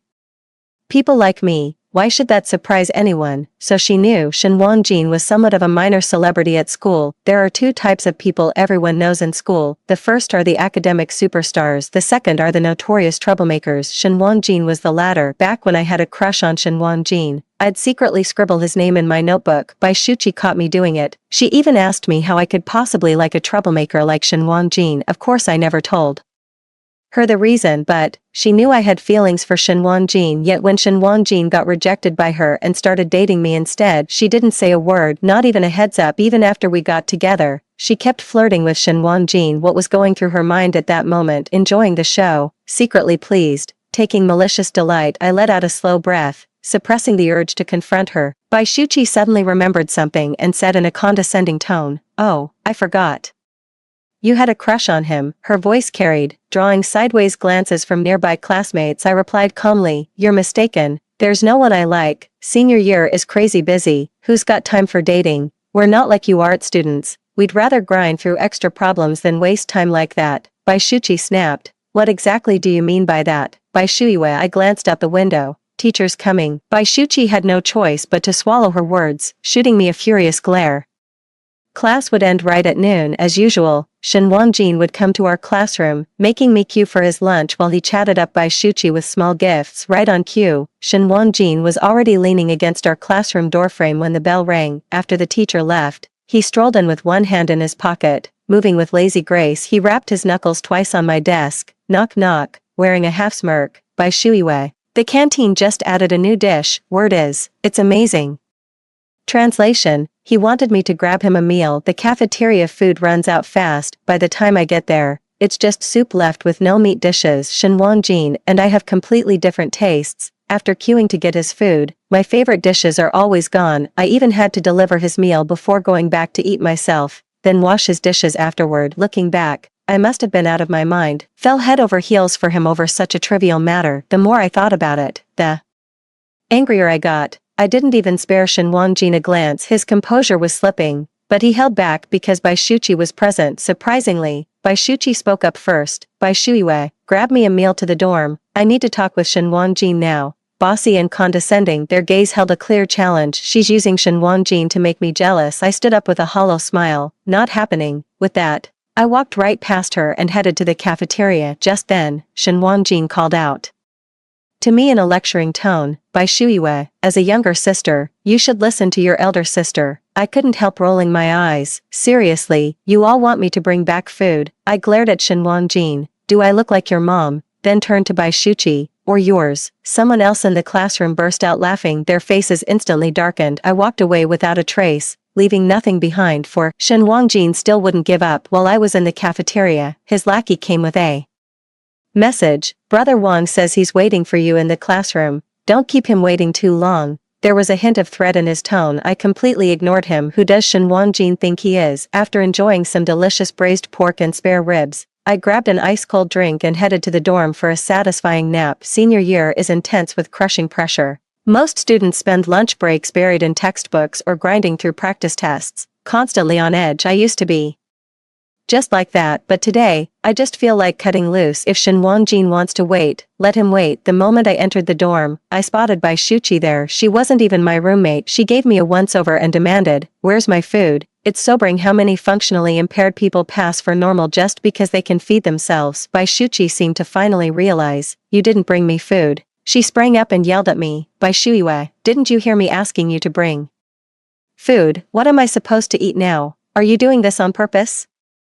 I shouted even louder, "I told you I wouldn't. Are you deaf or just stupid? What's wrong with you? Can't you understand plain words?" At school, Bai Shuchi and I barely talked. Even when we were desk mates, she can be the campus belle. I'll just be my invisible self. When she occasionally asks for favors, I'd grudgingly do them despite my reluctance. Today she was clearly angry and trying to put me in my place, but never expected me to break character. Bai Shuchi froze for 2 seconds. "You've got some nerve, daring to yell at me. You wanna bet I'll go tell mom and dad and have them teach you a lesson." I shrugged indifferently. "Go ahead, crybaby, you." Bai Shuchi pointed at me, speechless for a long moment. "You'll pay for this." She shot me a furious glare and stormed out, slamming the door behind her. I can already picture how she'll twist the story when she goes home this weekend. Mom and dad will undoubtedly take her side and punish me, but I'm no longer that Bai Shuiwe who desperately craved my parents' approval. I won't take this lying down. 5 On Friday when I got home, Bai Shuchi dramatically exaggerated to our parents about me forgetting to bring her food. The moment I stepped through the door,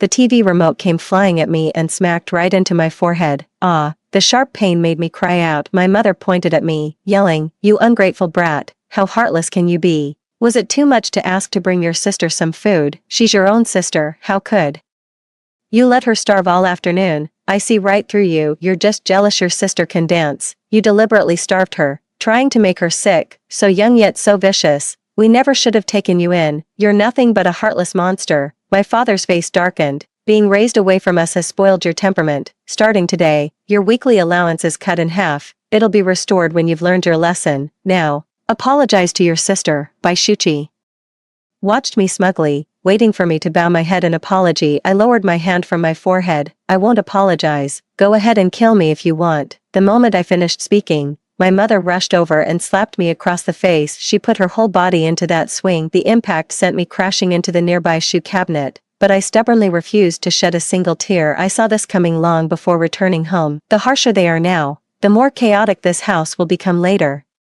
With my mom still yelling at me, I dashed straight to my bedroom and locked the door, pulling out the phone hidden under my pillow. I video called my grandma in tears. I cut ties with grandma just to please my mom. She wasn't perfect, but grandma raised me with her own hands. I was always her favorite. When the video call connected, I immediately showed the slap mark on my face and the bruise on my forehead. "Grandma, save me. Mom and dad are trying to beat me to death." Sobbing uncontrollably, I watched as grandma on the video call immediately dropped what she was doing and rushed over with grandpa in tow. "Don't be scared, sweetheart. Grandma's coming to set things right." I'm still breathing. How dare they treat my granddaughter this way? For hours later, grandma and grandpa came pounding on our door, ready for battle. 6 By then it was already dark. My parents and Bai Shuchi were having dinner in the dining room, all cheerful and harmonious. As for me hiding in the bedroom, it was as if I didn't exist. My father went to open the door, but before he could utter a word, grandpa slapped him across the face. "I sent Sarya here to live comfortably, not for you people to mistreat her. How dare you hit such a little girl? You don't deserve to be parents." Grandma charged straight at my mother, clapped her hands together, then collapsed to the ground wailing, "Oh my poor Sarya, such a well-behaved child." And you beaten her face swollen. I raised this child through thick and thin, treasured her like the apple of my eye, and this is how you treat her under your roof. We're from the same mother. How could any mom be this unfair? My mom fired back. And you're not biased. They're both your granddaughters. When have you ever treated Shuchi kindly? Grandma ignored her and kept wailing. Neighbors began opening their doors, peering out curiously. Seeing this, my father quickly covered the slap mark on his face and rushed to close the door. The living room was in chaos for quite some time, Grandma wailing, Mom hurling insults, neither willing to back down. Grandpa and my dad were the first to calm down, each pulling their own wife aside to pacify them. Only then did the living room gradually quiet down. At that moment, I timidly opened the door and stepped out. Grandma, Grandpa. The moment Grandma saw me, she immediately pulled me into a heartbroken embrace. My dear you, why didn't you tell Grandma when you were wronged? That mother of yours must have threatened you to keep quiet, didn't she? Granny always knew she was no good. She bought that house but wouldn't let your grandpa and me move in, then turned you against me. It breaks my heart. My mother tried to argue back, but my father stopped her. Grandpa waved his hand dismissively. Xiaoya's college entrance exams are coming up. Do you even understand how crucial this is as parents? Here's what we'll do. Your grandma and I are staying. Otherwise you'll just take your frustrations out on Xiaoya again when we're gone. Since you don't treat her well, we'll take her back after the college entrance exams. My mother's voice turned shrill. You're planning to stay here? Grandma raised her voice even louder. Can't I live in my own son's house? Grandpa shot my father a meaningful look. My father could only nod in agreement. That night, Grandma slept in my room with me, stroking my face tenderly. She said, I know you don't like me. What you really want is your mother's approval, but I raised you myself, my dear. How could I ever bear to see you wronged? My nose tingled with emotion as I hugged Grandma. I love you, Grandma. In my past life, Mom always favored by Shuchi, indulging her every whim while constantly putting me down. For the longest time, I was overly sensitive, anxious, and plagued by insomnia. It took me years to finally accept the painful truth. My mother simply didn't love me. By the time I wanted to go back to Grandma, it was already too late. I'm sorry, Grandma. I shouldn't have cut contact with you. So what if she's difficult and flawed? Her loving me is enough. 7. The grandparents' arrival cast an eerie atmosphere over the household. My parents dote on by Shuchi while my grandparents fuss over me, as if they're competing to outdo each other. It's so bizarre it doesn't even feel like a real family. I don't understand why I ended up with such a strange family. When I returned to school on the weekend, Bai Shuchi must have been told not to speak to me. She didn't say a single word. I was quite content with the situation. Little did I expect Shen Wangjin to intercept me right before evening study session. In the dimly lit alley, he squarely blocked my path. His gaze rested upon me with palpable intensity. Bai Shuiwe, I don't tolerate disobedience. Go apologize to Shuchi this instant. It all became clear to me. Bai Shuchi had gone to complain to him. My eyes lit up with mischief. You like my sister, don't you? I could help you win her over. See, she even initiated conversation with you today. Shen Wangjin narrowed his eyes suspiciously. What are you getting at? I cut straight to the chase. My sister hates me. The more I annoy her, the more she'll want to get back at me. Once she knows I have feelings for you, she'll come after you. And then, I deliberately paused for effect. Shen Wangjin pressed. And then what? Then you pretend to like me back. She'll move heaven and earth to win you over. Shen Wangjin was tempted, but hesitated when he saw me. I knew he looked down on me. My sister's the campus belle. Plenty of guys like her. But the one she chases after, deal. Shen Wangjin agreed without hesitation. A smirk curled at the corner of my lips. Let the fun games begin. 8 weekend evening study sessions were loosely supervised, allowing Shen Wangjin to waltz right into our classroom. Day students weren't required for evening study,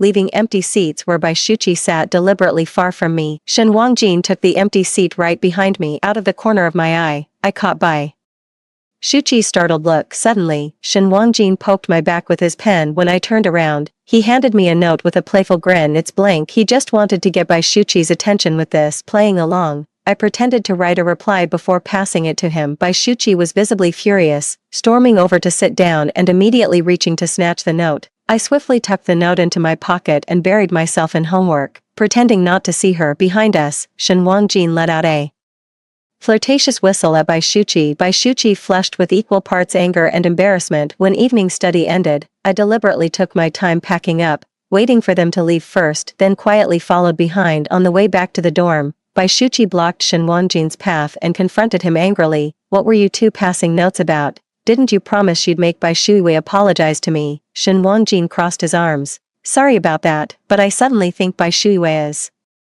kinda cute. She's always had a thing for me and listens to everything I say, so I thought I'd give it a shot with her. Bai Shuqi's voice turned shrill. You like her? Shen Wangjin nodded. Kind of. Bai Shuqi stared at him in disbelief. But I thought you liked me. Shen Wangjin raised an eyebrow. Did I ever say that? The room fell into sudden silence. I was thoroughly enjoying the drama from the back. Finally, Bai Shuqi gritted his teeth and said, You can't like Bai Shuiwei. Why not, Shen Wangjin feigned confusion. Because I love you. Dump Bai Shuiwei and be with me. I didn't even need to look to know Shen Wangjin was thrilled. He feigned hesitation. Bai Shuiwei did so much to pursue me. I'm genuinely touched. But you. Bai Shuqi was completely led along. Fine, I'll chase you too. Just you wait. Shen Wangjin's smile never faded even after Bai Shuqi had left. It was obvious he was absolutely thrilled. Let's hope he stays this happy later on. 9. The very next day, Bai Shuqi started making overtures to Shen Wangjin without any prompting from me. Shen Wangjin was already playing hard to get. Every time Bai Shuqi showed affection, he'd pretend to be intimate with me while stringing her along. When Bai Shuqi got angry, he'd immediately go sweet-talk her. This scene was just like their chat history back then.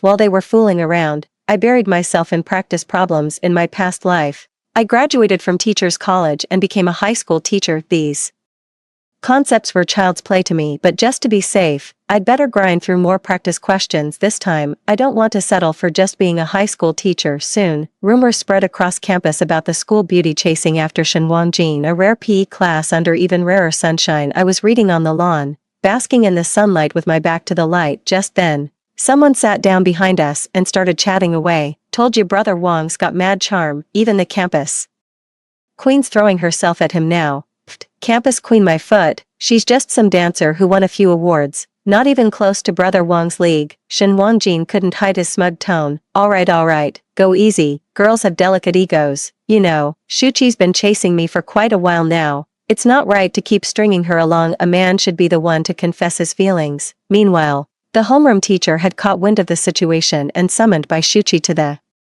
office. Bai Shuqi, even though you're taking the arts track for college entrance, your academic scores still matter greatly. Do you understand? Facing the teacher's stern expression, Bai Shuqi's face instantly turned pale. I understand, teacher. The homeroom teacher didn't spell it out directly. After emphasizing the importance of the college entrance exams, she let Bai Shuqi leave. By the time I returned from the playground, I'd already heard Shen Wangjin bragging with his buddies. The moment Bai Shuqi stepped out, I pulled her aside. The moment she recognized me, she jerked her hand away in disgust. Bai Shuiwei, was it you who snitched? Don't think just because grandma and grandpa are here, you're untouchable. That's my parents' house. We can kick them out anytime, and that goes for you too. Me, when my parents bought that house, they fell short on funds and had to borrow a significant amount from my grandparents. Around that same time, after hearing Bai Shuqi attended dance classes, my grandparents insisted on enrolling me in an extracurricular program I'd enjoy too. They believed whatever Bai Shuqi had, I should have as well. Even though the countryside location made commuting to classes inconvenient, but because they bought this house,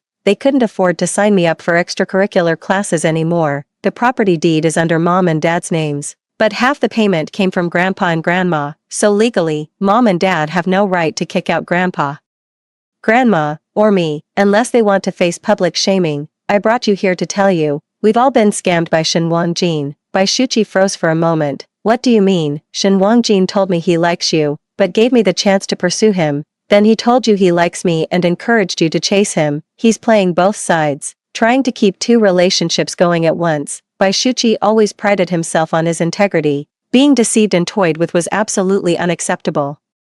To him, the pity is she's too foolish to realize her own stupidity.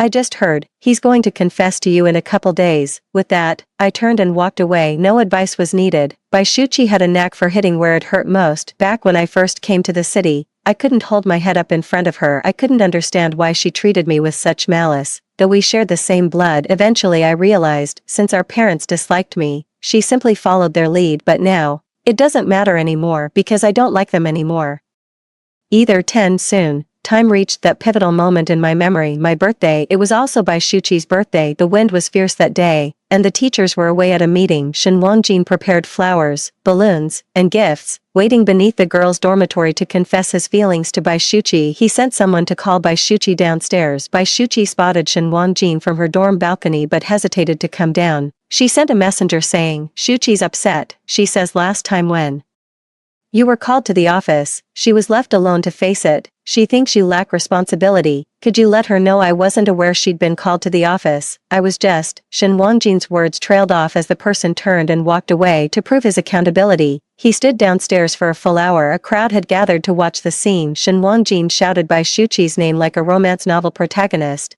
declaring the confession he drafted in his notes. Classmate Bai Shuqi, I was smitten from the very first glance, yet deepest affection breeds timidity. Hidden in the crowd, I listened as he finished pouring out this soul-stirring confession. The onlooking students spontaneously applauded, cheered, and urged Bai Shuqi to come down immediately. At last, Bai Shuqi descended with deliberate grace, her expression dripping with arrogance. Shen Wangjin, you really overestimate yourself. I was just humoring you for fun. How could you take it seriously? Someone like you, I wouldn't take you even if you were free. Terrible grades, worse character. No wonder your parents divorced and abandoned you. If I had a son like you, I'd rather be dead. That last sentence struck Shen Wangjin like a knife to the heart. The crowd fell deathly silent. Shen Wangjin's face froze, his expression turning terrifying. Bai Shuqi, say that again. Bai Shuqi sneered. I said, your parents are divorced. You're just a parentless little.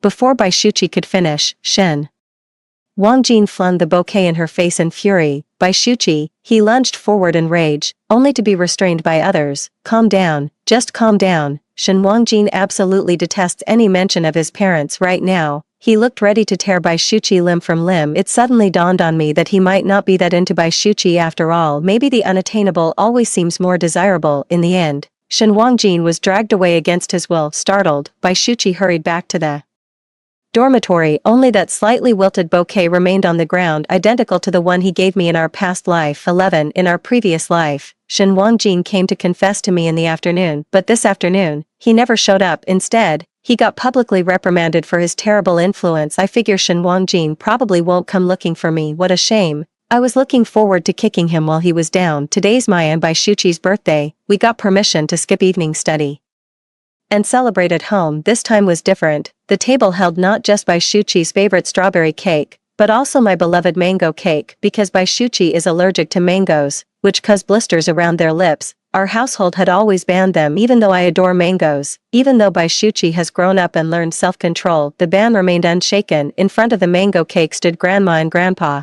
their faces crinkled with joyful smiles. Mom looked displeased but kept silent. Her face only lit up when she spotted Shuqi. Come here, Shuqi. After today, our Shuqi will officially be an adult. We couldn't get time off work on such short notice, so we'll have to postpone your coming-of-age ceremony for now. After your college entrance exams, we'll definitely throw you a proper celebration to make up for it. Bai Shuqi nestled cozily between her parents, hugging them playfully. Thanks, Mom and Dad. Seeing this, Grandma came over and held my hand. We'll throw you a coming-of-age party too, at the grandest hotel in town. I smiled at Grandma and said, yes, thank you, Grandma. 1 dining table, 2 cakes, and 6 people. We were supposed to be the closest family, yet we split into factions, each holding our ground. When it came time to make a wish, I hesitated to blow out the candles. Grandma cautiously asked what was wrong. My gaze shifted between my parents across the table and Bai Shuqi one last time. I voiced the question burning in my heart. Mom, Dad, Sis, why do you all hate me so much? Since it's my birthday today, could you please tell me? These were the words I never dared to ask in my past life. It's something I've always known, but wanted to hear them say it to my face. My mother snorted first, but just as she was about to say something nasty, my father cleared his throat to stop her. Saria, we've never disliked you. It's just that you weren't with us when you were little. From now on, we'll do our best to make it up to you. My mother pursed her lips. You've always been such an easy child to raise, never giving us trouble, not like your sister, always fussy and crying. Naturally, I ended up paying more attention to her. Now that you're grown up, try to get along with your sister peacefully. Whatever she has, you'll have too. Bai Shuqi spoke with brutal honesty. I always thought I was their only daughter. How was I supposed to know we're twins? Suddenly there's a sister popping up to steal Mom and Dad's affection. Who could handle that? I watched them with a bitter smile. They're avoiding the issue, or rather, running away from that fateful mistake. I closed my eyes and made my wish. My wish is to never see father, mother, or sister ever again. I opened my eyes and blew out the candle. Their faces instantly darkened upon hearing this. Bai Shuiwe, what's your problem? Have we been too lenient with you lately? If it weren't for your grandmother stopping me, do you think I wouldn't have kept you by my side? If you want to blame someone, blame your grandmother. This has nothing to do with me. My father also scolded me. I held back because you're still young. But how could you make such a cruel wish? I deeply regret not teaching you properly when you were a child. Baishuchi pressed her lips together and remained silent. My grandmother tried to speak up for me, but I stopped her. I looked at them and said, wishing your family of three nothing but harmony and happiness. If the original decision was wrong, then let's keep being wrong.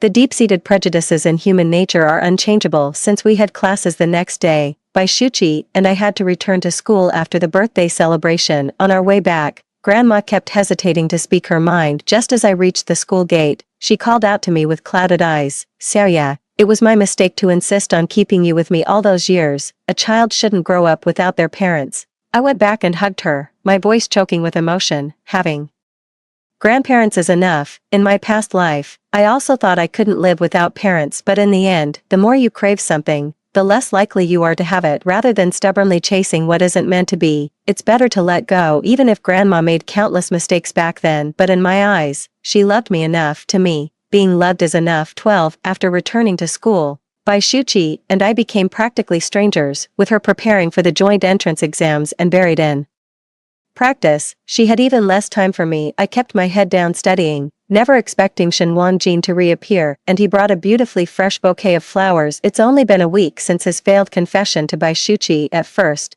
people just treated him as gossip material after meals, but everyone was too busy with studying and cramming, so they stopped mentioning it. Within days, the old Shen Wangjin would have already exploded and taught every single mockers a lesson, but this time, he actually held out for a whole week. How unusual. Shen Wangjin cornered me on the path behind the dormitory. This time he played it smart. No crowds around. He stopped me but remained silent, so I asked, what's the matter? The moment I spoke, Shen Wangjin's eyes reddened. As if on the verge of tears, I quickly took 2 steps back. There's something off about him. Shen Wangjin spoke slowly. Classmate Baishuiwei. After all these years together, I've fallen for you, yet the deeper my feelings grow, the more cowardly I become. This confession was different, but it didn't matter. The perfect chance to kick someone when they're down has finally arrived, so I waited patiently for Shen Wangjin to finish speaking. When he looked at me with hopeful eyes, I responded coldly, you, not even a dog would date you. Shen Wangjin's eyes widened in shock, as if he hadn't expected this reaction from me. Perfect, that felt good. I turned to leave. To my surprise, Shen Wangjin called out, shoo shoo. The achingly familiar shoo shoo slipped from his lips, carrying indescribable tenderness. In that instant, I knew, Shen Wangjin and I shared the same secret. We'd been reborn. He only started calling me shoo shoo after we married. By chance, I ran into Baishuchi and her husband, and heard him call her shoo shoo. At the time, I didn't think much of it since we both share the character Shu in our names, but now I realize Shen Wangjin saw me as nothing more than Baishuchi's replacement. How utterly revolting. My expression turned icy. Shen Wangjin stopped me. Shoo shoo, let me explain. There's absolutely nothing between me and Baishuchi. We cut all ties after she blocked me, and before she blocked you, we started dating senior year of high school. He locked his phone sophomore year of college. So what about these past 2 years in between? Shen Wangjin said weakly. There's absolutely nothing between us. You have to believe me. It's you I love. Why else would I have married you? I scoffed. Then why the hell were you drowning your sorrows over her divorce? Shen Wangjin, stop lying to yourself, and spare me your disgusting act. Shen Wangjin persisted. Shoo shoo, I know you're just angry. You loved me so much. How could you bear to leave me? See, my grades were mediocre, my family ordinary, yet you secretly pined for me for years. How could you not love me now? His sheer audacity made me laugh in exasperation. Do you know why I had a crush on you? He looked at me. Because I mistook you for someone else. Back in freshman year when I first moved to the city, I got lost after taking the wrong bus. I didn't have a cell phone, couldn't remember my parents' numbers, and was completely out of change. I kept waiting at the terminal, hoping some kind-hearted driver would take me back, but the terminal was too remote, with buses coming only once an hour. The sky was growing darker. I started to panic, tears welling up from sheer distress. Just then, a masked teenager in a cap approached me, coughing as he spoke. Hey classmate, need some help? He was wearing the same school uniform as me. I felt like I'd found my lifeline. Pouring out the whole story between sobs, though hoarse from a cold, he still managed to comfort me. Then he hailed me a cab home and even paid the fare. With his hat and mask on, I couldn't make out what he looked like, but I remember that Stitch-themed wallet of his. Later, I saw Shen Wangjin using that wallet to pay, and his build and height matched too, so I thought it was him, and I kept watching him ever since. Gradually, I found myself falling for him after getting together with Shen Wangjin. A casual conversation made me realize he wasn't the one I thought he was, but by then, I'd already grown fond of him, so I decided to go with the flow. Shen Wangjin listened in disbelief. A wallet? Over a damn wallet? Those stores sell hundreds of those wallets daily. And you're hung up on one. I cut him off. It's not about the wallet, it's the person. What? A pity. I never knew his name, nor what he looked like. Shen Wangjin, had I not mistaken you for him, I'd never have noticed you, let alone fallen for you. Shen Wangjin stared at me for a long moment before speaking. Are you implying this affection of yours was something I stole? I thought for a moment and shook my head. It doesn't count, because you didn't know I mistook you for someone else, but this time, I won't fall for you again. You're not worth it at all. My love is timid yet fervent. His love is hypocritical and shameful. After I left, Shen Wangjin stood there alone for what felt like an eternity. In the end, he let out a bitter laugh, so hard that tears streamed down his face. 13. The college entrance exam is approaching fast. I performed pretty well and think I can make it into a top-tier university during the art school entrance exams. Bai Shuqi carelessly had his USB drive damaged by other candidates, leading to disappointing results that forced him to return for the regular college entrance exam, but he's fallen too far behind in his studies to catch up easily. On the day the college entrance exams ended, she locked herself in her room. Meanwhile, I was preparing to return to the countryside with my grandparents. That's when my mother started trying to convince me to stay. Shuiwe, I was wrong before. I shouldn't have treated you that way. We're family, of course we should live together. My dad chimed in. That's exactly why we bought this 3-bedroom place, one for you and one for Shuqi.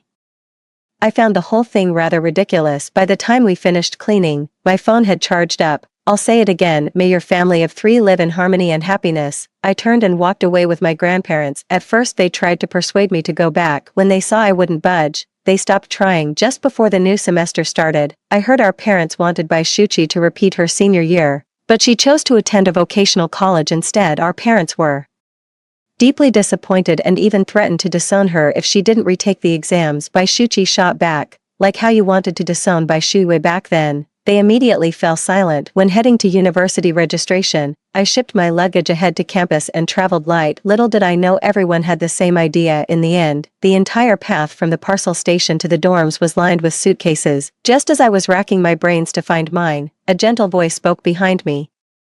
Hey there. Need a hand, the end. Story 2. I've been pursuing Shiyi for 10 years. Only if he marries me before turning 28 can I avoid being erased by the system. But on the wedding day, the female host mistakenly said, will you marry me? Instead of will you marry her? The audience burst into laughter, but Shiyi's eyes turned red as he took the female host's hand and left the wedding. I do. Only then did I realize Shiyi had always carried an unrequited love for his white moonlight. Now, she has returned. It's all over. Will you marry me? I do. The hall fell silent as Shiyi uttered these words with reddened eyes. He ignored me, turned around, and walked away from the wedding venue holding the hand of the female host in a white dress who bore a 70% resemblance to me. It was supposed to be my wedding, yet I stood by like a spectator, the despair in my eyes almost palpable. It's all over. The system's voice carried a hint of regret. She was Shiyi's first love, who left him to study abroad 10 years ago. 1. Now she has returned. Your mission has failed. The wedding venue was filled with noise, the murmurs of guests, the MC's attempts to maintain order, the furious curses of friends, yet I felt a deathly silence. Everything was over. My mission failed,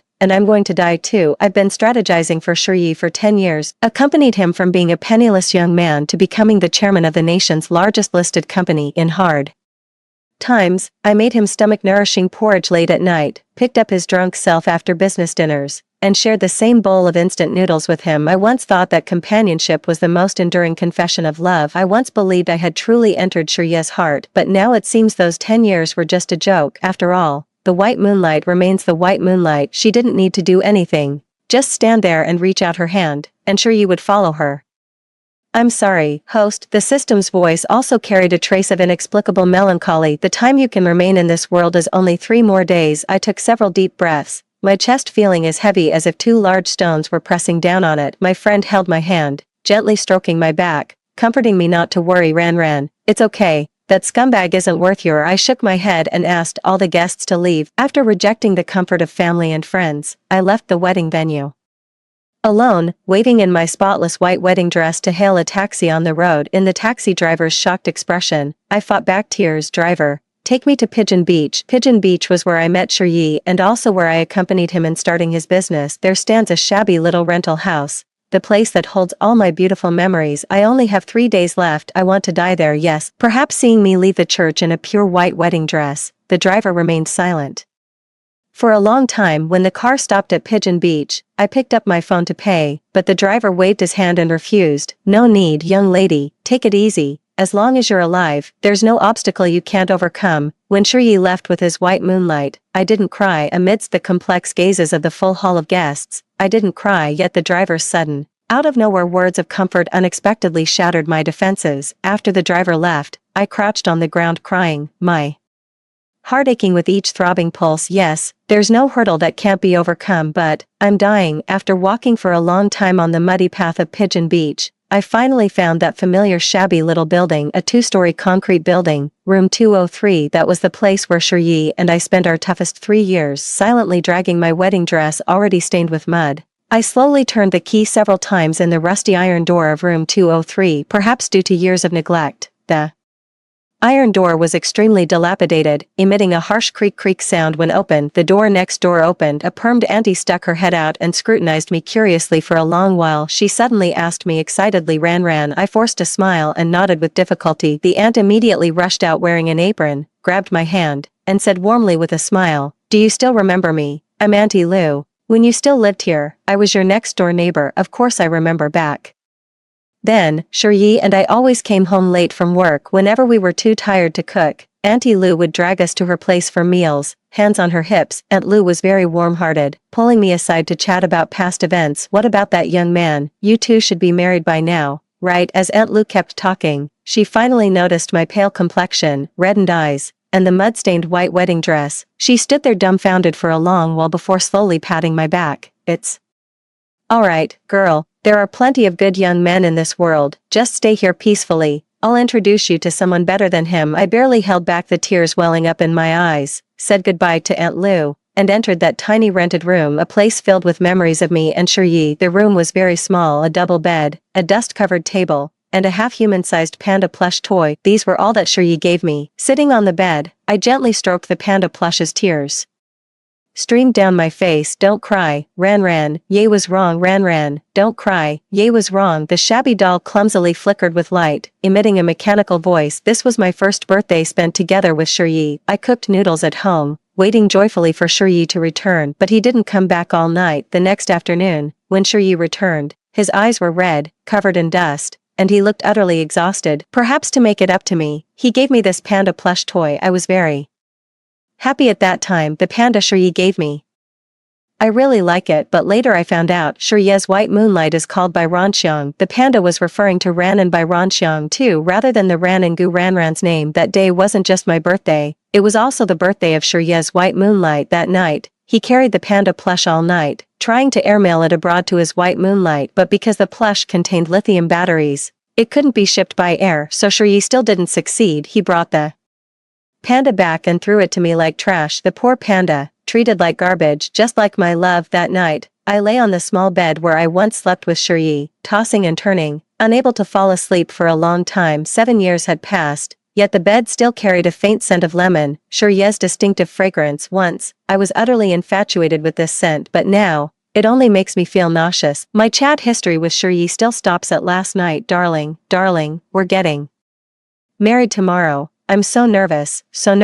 What if I can't sleep? Don't worry, darling, after we're married, you'll manage all the money, and I'll take care of sweeping the floors. Last night, Shiryi was still nervous about our wedding. Today, he chose to abandon me at the wedding, walking away hand in hand with someone else. What's more, Shiryi didn't even glance at me when he left, but thinking about it, it makes sense. He only saw me as a substitute for Shizuka by Ranxiang. Now that the real one has returned, a mere substitute like me can naturally be discarded at will. Right now, Shiryi is probably enjoying a romantic moment under the moonlight with his beloved white moonlight, lost in mutual affection. I thought miserably, yet my eyes remained fixed on the chat box. Through tear-blurred vision, I suddenly saw several lines of text pop up in the chat box. Gu Ran, where have you gone? Is it just because I didn't marry you, so you're going to disappear and play the suicide card? Is that Don't you get it yet? I don't love you at all. I've transferred 3 million to your account. Take the money and get lost. If you want to die, then go die. A sharp, stabbing pain pierced through the heart. Shurye's tone was as stiff as when we first met, couldn't even bring themselves to say a simple "I'm sorry." 3 million. I accompanied Shurye in his entrepreneurial journey for 10 years,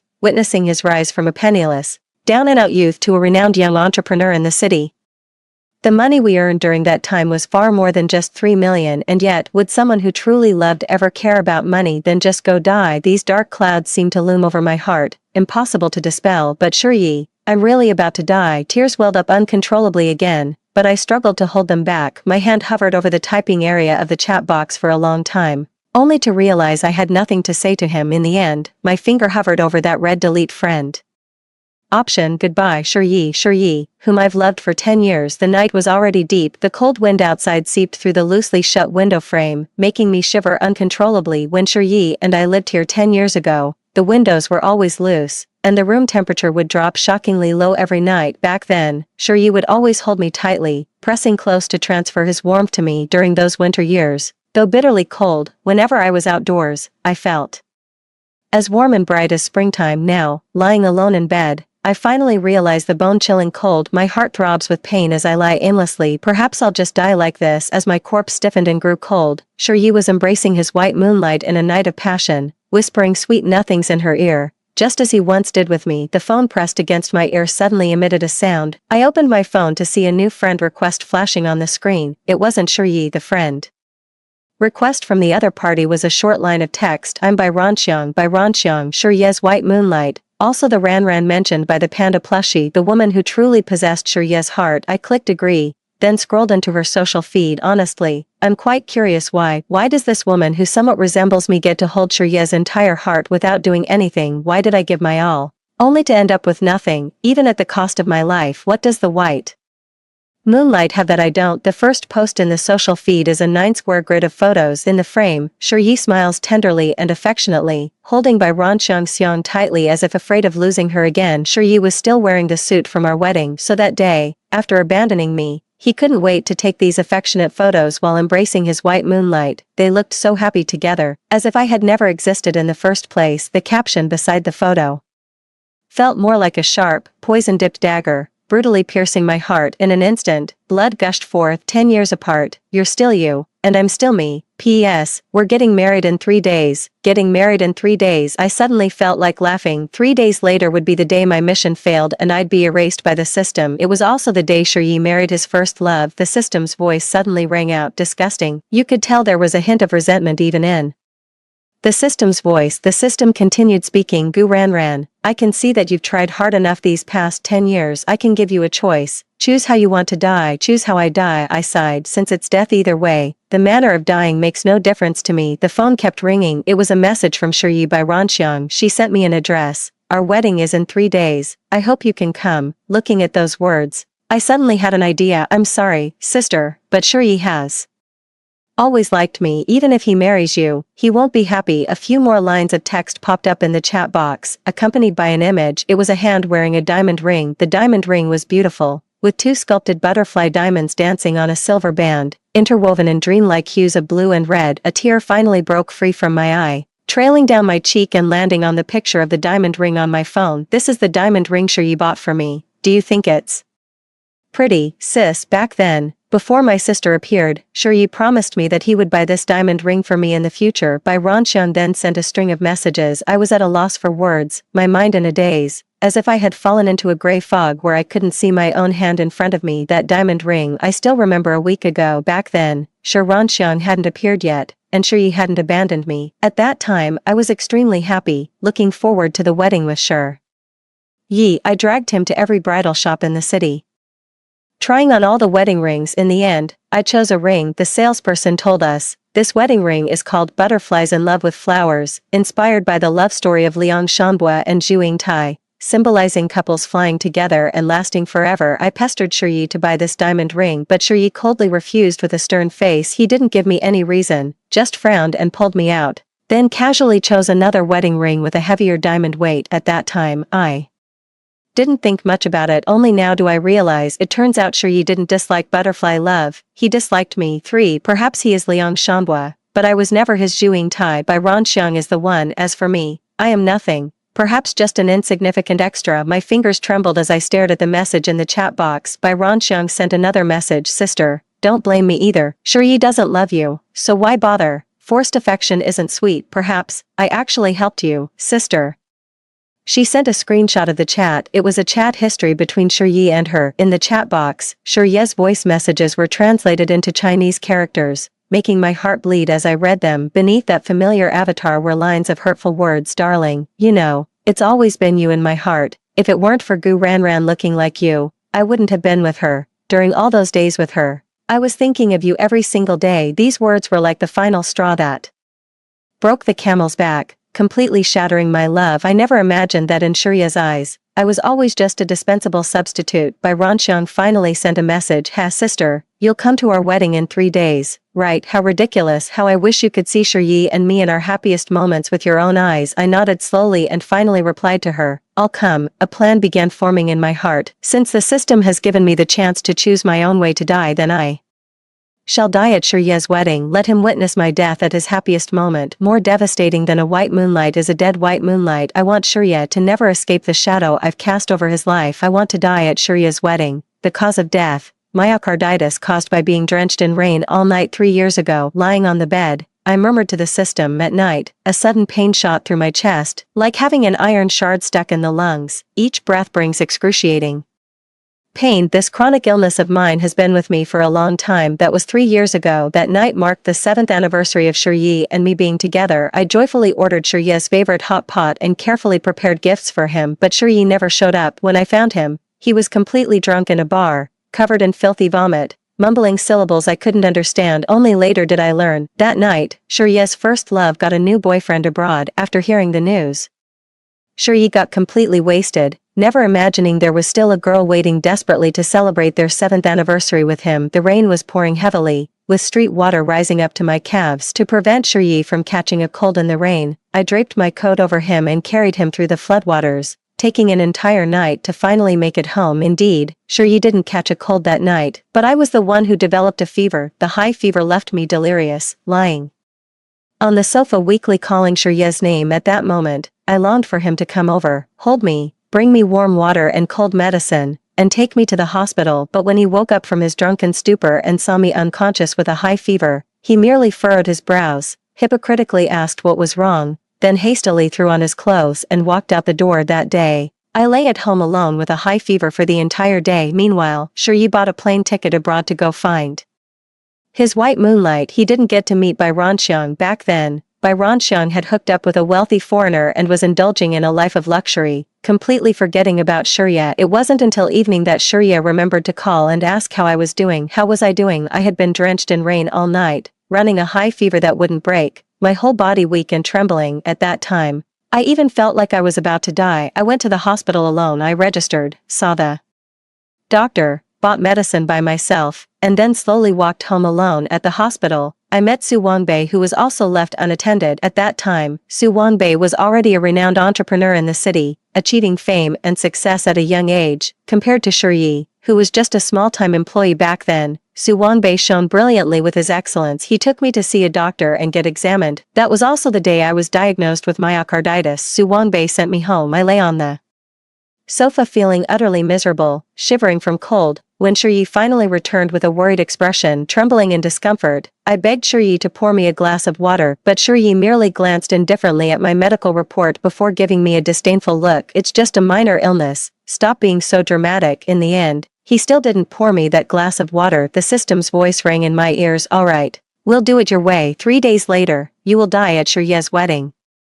The cause of death is myocarditis caused by getting caught in the rain 3 years ago. I forced a smile, revealing an ugly grin. The first day has already passed. Only 2 days remain until the day I'm supposed to die. I want to make up for something. I picked up the phone and dialed that number. Su Wangbei's phone. Can you come find me? For the other end remained silent for a long time. I could hear heavy breathing, and mixed within it was Su Wangbei's uniquely hoarse voice. What's wrong? His voice was heavy yet gentle, just like when we first met at the hospital. My tears couldn't be held back, breaking through my eyelids and sliding down my cheeks. Gradually, my crying grew louder and louder, from quiet sobs to loud, heart-wrenching wails. Su Wangbei never hung up, just softly repeating on the other end of the line, "Don't cry. Ever since Shirye abandoned me and left with his white moonlight, I've been suppressing my emotions, but now, listening to Su Wanbei's heavy breathing on the other end of the phone, I let down my guard and cried my heart out. I don't even remember how long I cried until finally, with a hoarse voice, I asked again, "Su Wanbei, can you come find me?" The other side was completely silent. After about 2 or 3 seconds, Su Wanbei hung up the phone. A heavy weight suddenly pressed down on my heart. "Su Wanbei,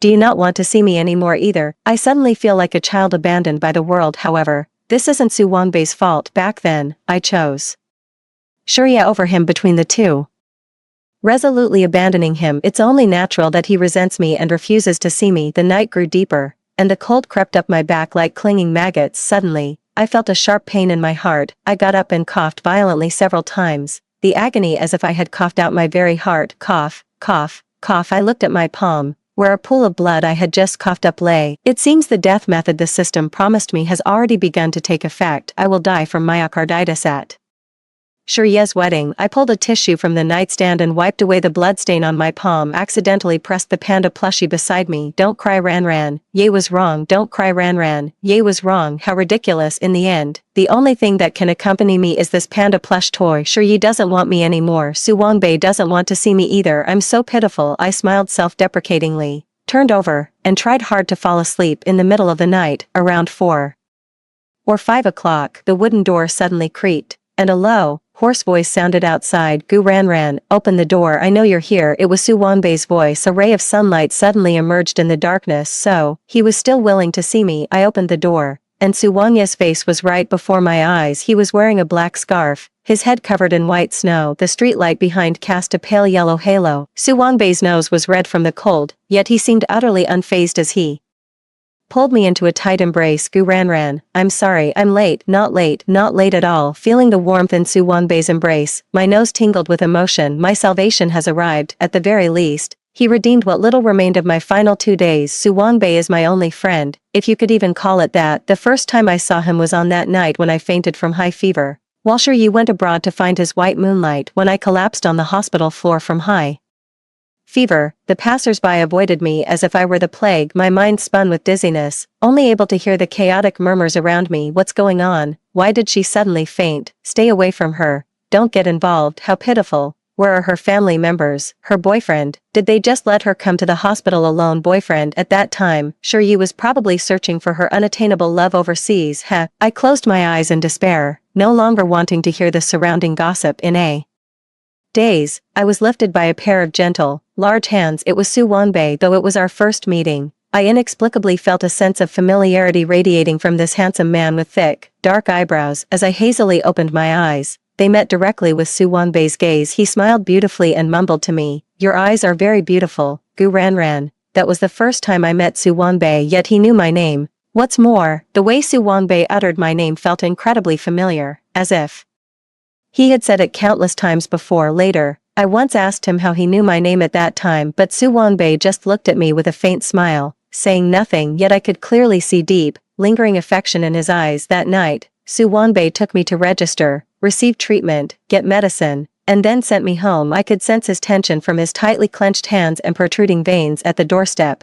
Su Wanbei suddenly asked me, "Where's your boyfriend?" I was at a loss for words. I shook my head. Shirye went to find his first love. Su Wanbei looked into my eyes and after a long pause said, "Actually, you could consider other people." I understand what he means, but my mission in this world is to conquer Shirye. If I fail, I'll die. I have no other choice. Thinking about it now, perhaps Su Wanbei would have been much more suitable for me. From that day on, Su Wanbei and I exchanged contact information. I knew he seemed to harbor deep feelings for me, but I couldn't respond to him. I could only treat him as a friend. Through Su Wanbei's connections, I helped Shirye establish partnerships with many business contacts. It's fair to say that Su Wanbei played a pivotal role in Shirye's transformation from a penniless young man to a billionaire entrepreneur. He helped me unreservedly like that, silently watching as I got together with Shirye. The day before I decided to marry Shirye, I once called Su Wanbei to invite him to our wedding. At that time, Su Wanbei remained silent for a long while. In the end, he only left these words, "Gu Ran Ran, your happiness is enough, and also, your eyes are very beautiful, you should smile, don't cry." After that, Su Wanbei left this place and chose to go abroad. I thought he had decided not to see me again,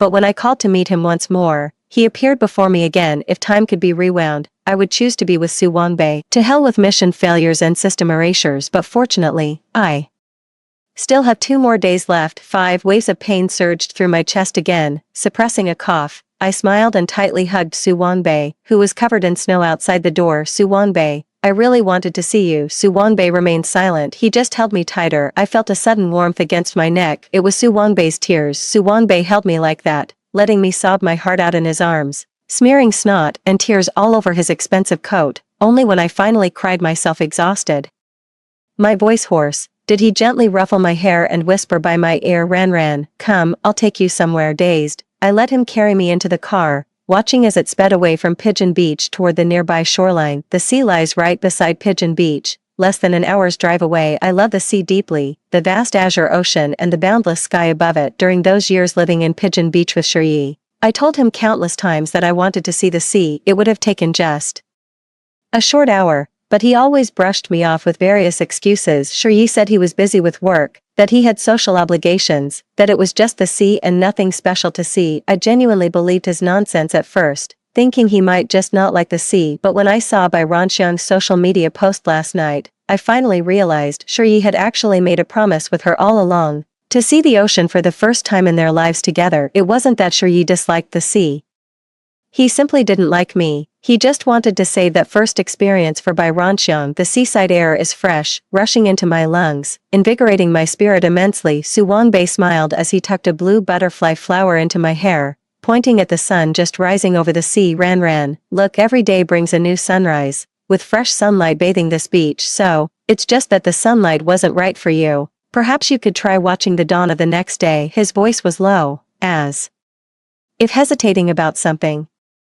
The man who once dominated the business world with maturity and steadiness now fidgeted awkwardly like a teenage boy. I suddenly raised my head and kissed his lips fiercely. But Su Wanbei, I no longer have the chance to choose. I'm going to die. I sighed inwardly, feeling a tearing pain in my chest. I kissed Su Wanbei's lips frantically, even biting his tongue until it bled. If possible, I'd like to sit here quietly with Su Wanbei, watching the sea until the end of time, but I can't. I'm out of time. As the sun set and night fell, Su Wanbei drove me back to the room at Pigeon Beach. He didn't leave that night. I was the one who made him stay. He hugged me tightly like a big fluffy dog, sleeping soundly. The moon hung high above the wall, frost covering the branches. My heart ached with throbbing pain. The system's voice chimed in at just the right moment. Host, tomorrow is Shiye's wedding. If you want to die at his wedding, then it's time to go. I sighed, clutching my throbbing chest. Su Wangya was still holding me tightly. He mumbled something indistinctly under his breath. Ran, don't go. Don't leave. I smiled, a somewhat relieved smile. At least someone in this world still cares about me. But I must go. I don't want to die in Su Wanbei's arms, letting him watch as my body slowly turns cold. I hope in his eyes,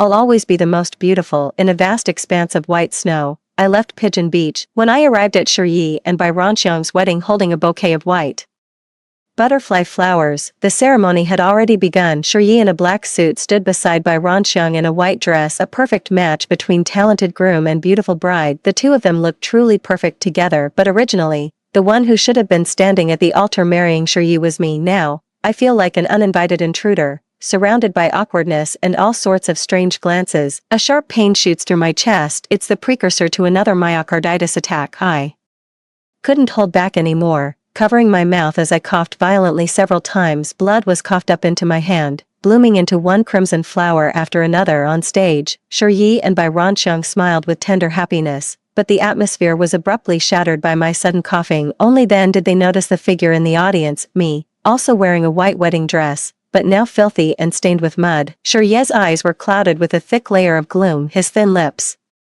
pressed into a straight line, his face frozen in a frosty expression as he gazed at me indifferently, looking at my pale face, which stood in stark contrast to Bai Ranxiang's heavily made-up appearance on stage. Gu Ran, what exactly do you want? His voice was icy and piercing. In the past, whenever he put on a stern face and spoke to me in this tone, I would carefully comfort him and cater to his every whim. Afraid of displeasing him, perhaps he thought he could still use the same old methods to deal with me. Gu Ran, don't you understand yet? I never loved you. The only reason I'm with you is because you look like her. Shi walked down from the stage with a cold expression and came to my side. His words cut through my heart like a knife. leaving it bleeding profusely. The surroundings erupted in noise. The guests at Shiryi and Shizuka's wedding appeared like a crowd of indifferent spectators, coldly staring at the scene before them. Ha ha ha, how ridiculous, even after being abandoned.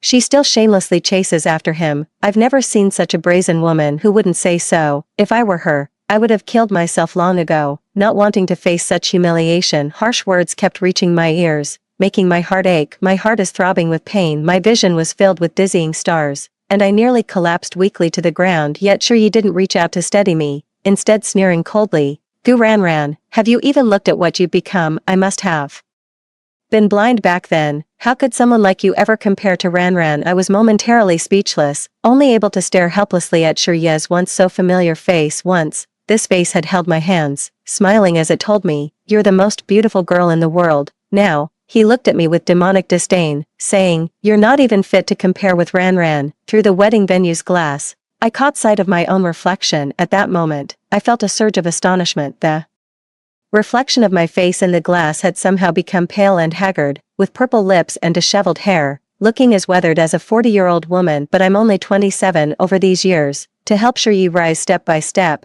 I've hardly rested properly and rarely spent money on dressing myself up. Shirye's face was full of disgust. "But Shiryi, I became like this all for your sake. Once, I was also a flower-like girl." The wedding venue was filled with noise. The groom before me should have been my husband, but now I stand here like a sudden intruder, a beggar at a loss. Host, unfortunately, the death countdown has begun. 1 minute remaining. The system's icy, emotionless voice echoed in my ears. The last minute. I felt as if my heart was being tightly gripped by a hand, about to be crushed at any moment. Bai Ranxiang clung to Shirye's arm, her white dress making her face appear even more radiant and charming, with a coquettish smile playing on her lips. 6. Compared to my haggard appearance, Bai Ranxiang was so beautiful she seemed otherworldly. She grabbed Shirye's arm, feigning coquetry as she persuaded, "Oh, no, it's my fault. I shouldn't have come back to the country, shouldn't have disturbed you." And sis, as she spoke, teardrops formed on her face, her pitiful expression designed to tug at heartstrings. Shirye's expression darkened further. He reached out to wipe the tears from Bai Ranxiang's face, then turned to glare coldly at me. "Gu Ranran, what exactly do you want? Didn't I already say it? I'll transfer 3 million to your card as compensation." I opened my mouth, wanting to say something. 3 million, but Shiryi, do you really think I care? Unexpectedly, Shiryi waved his hand impatiently and signaled the security guards to drag me out. They roughly grabbed my dress and pulled my arms, their immense strength leaving several bruises on my skin. As I looked at Shiryi, my heart sank to the bottom. "Gu Ranran, get out!" Shirye's face was full of anger as he yelled at me. He felt so unfamiliar, nothing like the Shiryi I remembered. "Weren't you threatening to disappear? Weren't you going to kill yourself?" Shiryi continued shouting. My heart felt like it was being split in two by a knife, the pain unbearable. Death countdown. The system's voice sounded. "I'm going to die." 3. Shiryi shielded by Ranxiang behind him and pushed me out. 2. "Go die already," Shiryi roared at me. My heart beat slower and slower, gradually stopping its pulse. 1. Like a butterfly whose life has faded, it stopped fluttering its dazzling wings and fell into a muddy patch of dust. In the last second, I struggled to open my eyes and looked in the direction of Pigeon Beach. I have completely lost hope in Shiryi, but I still want to see that person one more time, that man who was like a warm, big dog. I don't know if he'll come. Su Wanbei, if there's another chance, I'll definitely choose you. Gu Ranran. I saw a black car stop in front of me. Su Wanbei rushed out of the car with tears streaming down his face, holding me tightly, completely disregarding the pools of blood I was spitting out that stained his expensive coat. He still came. Su Wanbei, it seems he has never let me down. I closed my eyes and took my last breath, lying peacefully in Su Wanbei's arms, asleep like a fairy returning to a warm harbor. For some reason, after my death, my soul didn't immediately dissipate but instead hovered in midair, overlooking everything before me. The system's voice sounded. "Since you're already here, you might as well stay to see the ending." There was a hint of regret in its voice. I nodded, watching the commotion below like a detached spectator. Because of my death, Shiryi and Bai Ranxiang's wedding naturally couldn't continue. After the guests had left, Shiryi stared blankly at my lifeless body in Su Wanbei's arms, his face turning ashen. He stood frozen for a long time, his lips parting slightly, but ultimately failing to utter a single word. Bai Ranxiang was also terrified by the scene. Her legs trembling uncontrollably, she instinctively grabbed Shirye's sleeve, her voice quivering with tears. "Yay," but Shiryi roughly shook her off. I saw Shiryi turn his head and roar at Bai Ranxiang, "Shut up, if you hadn't come back, she wouldn't have died." I just wanted to laugh a cold laugh. Has Shiryi always been like this? The faults are always others. As if he's never done anything wrong. Ranxiang was startled by Shiyi's tone. With reddened eyes, she shrank to the side, not daring to utter another word. Shiyi slowly walked up to my corpse, reaching out to caress my face, but Su Wangbei shoved him away violently, causing him to stumble. Su Wangbei's eyes were deep red, like a beast protecting its young, growling low, "Get out." Shiyi wasn't usually one to have a good temper, but this time, he just stood back up from the mud, dazedly asking what happened to her. Su Wangbei didn't speak, gently carrying me back to the car before turning around and delivering a fierce punch to Shiyi's face. The punch was so powerful that it broke Shiyi's mouth and knocked out his 2 front teeth. "What's wrong, heh?" Su Wangbei kicked again, sending Shiyi sprawling to the ground. Myocarditis caused by getting caught in the rain. Did you know? When she went to the hospital alone and collapsed on the road with high fever, where were you? When she hid alone at Pigeon Beach, crying her heart out, where were you? Shiyi took punch after punch from Su Wangbei like a mindless fool. He didn't resist, just muttered in the mud. Myocarditis, caught from the rain, where am I?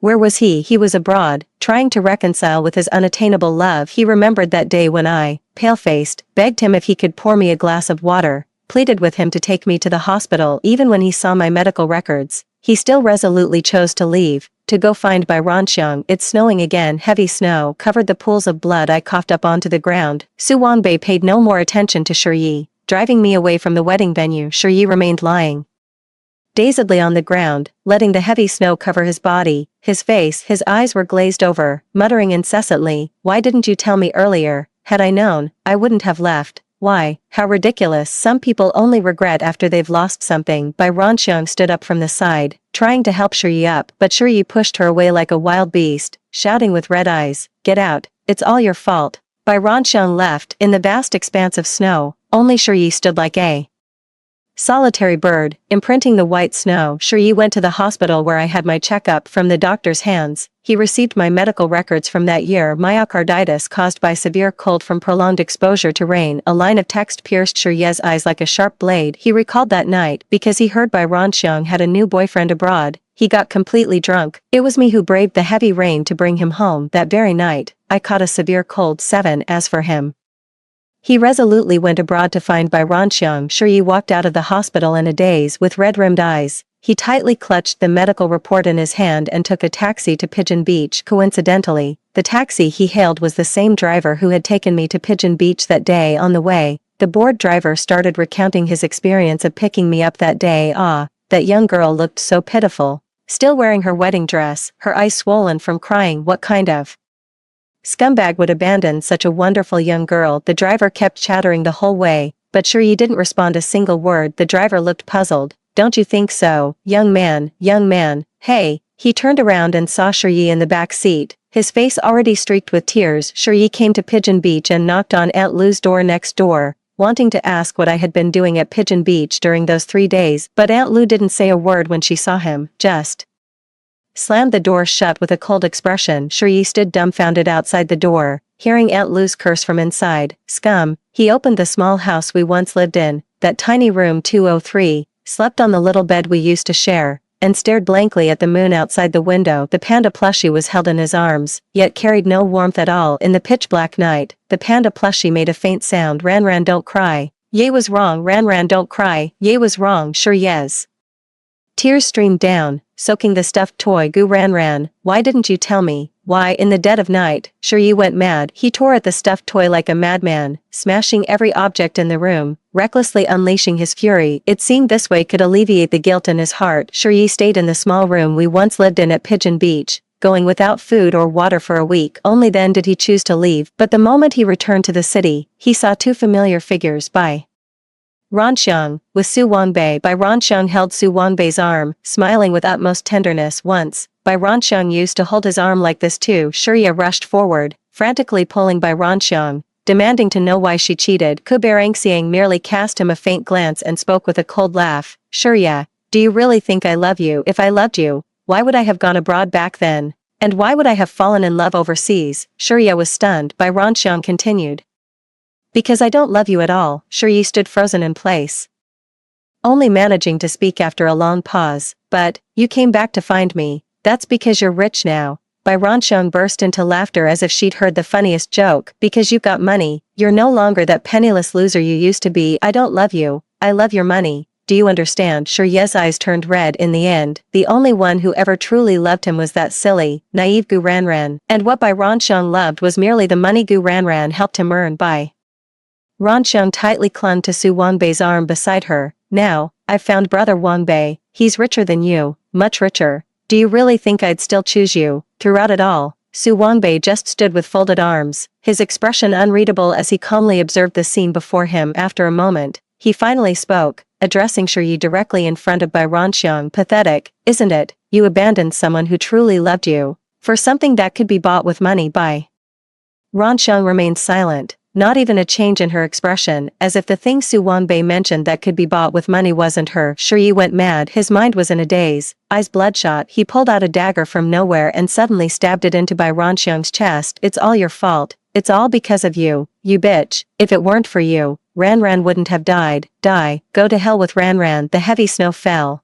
mingling with Bai Ranxiang's bright red blood, creating a particularly gruesome scene. My soul hovered in midair, watching all of this unfold. Bai Ranxiang is also dead. What do you think? The system's voice echoed in my ear. Just feels dull, I replied, because Shi Yi still blames others for their own mistakes to this day. Shi Yi was arrested for committing murder in public. The court ruled to confiscate all property and sentenced the defendant to life imprisonment. Shi Yi's remaining life would be spent in the pitch-black darkness of prison. Bai Ranxiang also died. Su Wanbei returned to his company as if nothing had happened. He sold his company, donated all the money to a charity, then moved to Pigeon Beach, living in the room I once occupied. Every morning he'd drive to the seaside to watch the sunrise, never forgetting to bring that panda plush toy. I thought everything was over, but a year later, Su Wanbei went to the prison to visit Shi Yi once. I clearly saw that when he entered, he had a bag of pesticide fertilizer in his pocket.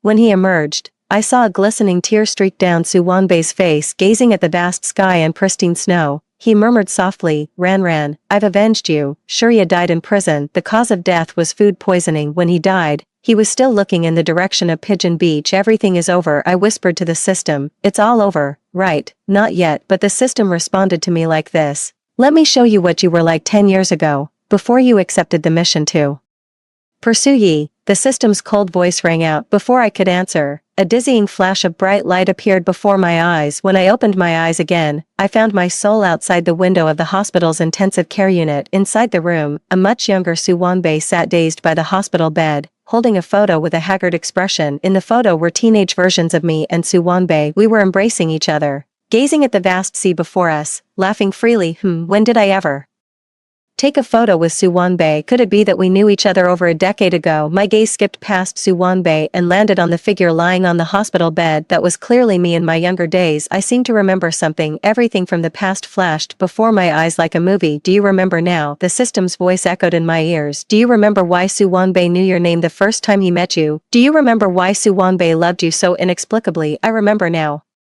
Su Wanbei and I grew up together as a child. He pointed to the dazzling butterfly love's flower diamond ring in the display case and told me he would give me one that big when he married me someday. We could have stayed together just like that, naturally getting married, having children, and growing old. But when I was 17, I got into a car accident and fell into a coma. It was during that coma that I accepted the system's mission to win over Shi Yi. When I woke up again, I had already forgotten everything from my past. I forgot Su Wanbei, forgot Dai Lianhua, forgot our vows, with only one thought occupying my mind: to pursue Shi Yi. Yet Su Wanbei still tried his best to pretend to be someone who had never known me, silently accompanying me, watching me hurt myself for Shi Yi, watching me get hurt by Shi Yi, crying bitterly on Pigeon Beach. Then, avenge me, Ranran, open your eyes and look at me. In the hospital room, Su Wanbei, with tears in his eyes, gazed at my unconscious form and whispered, your eyes are so beautiful, I long to see them just one more time. Even in this spectral state, I felt my heart shatter with unbearable agony. My soul transformed into a vibrant butterfly, alighting on Su Wanbei's fingertip,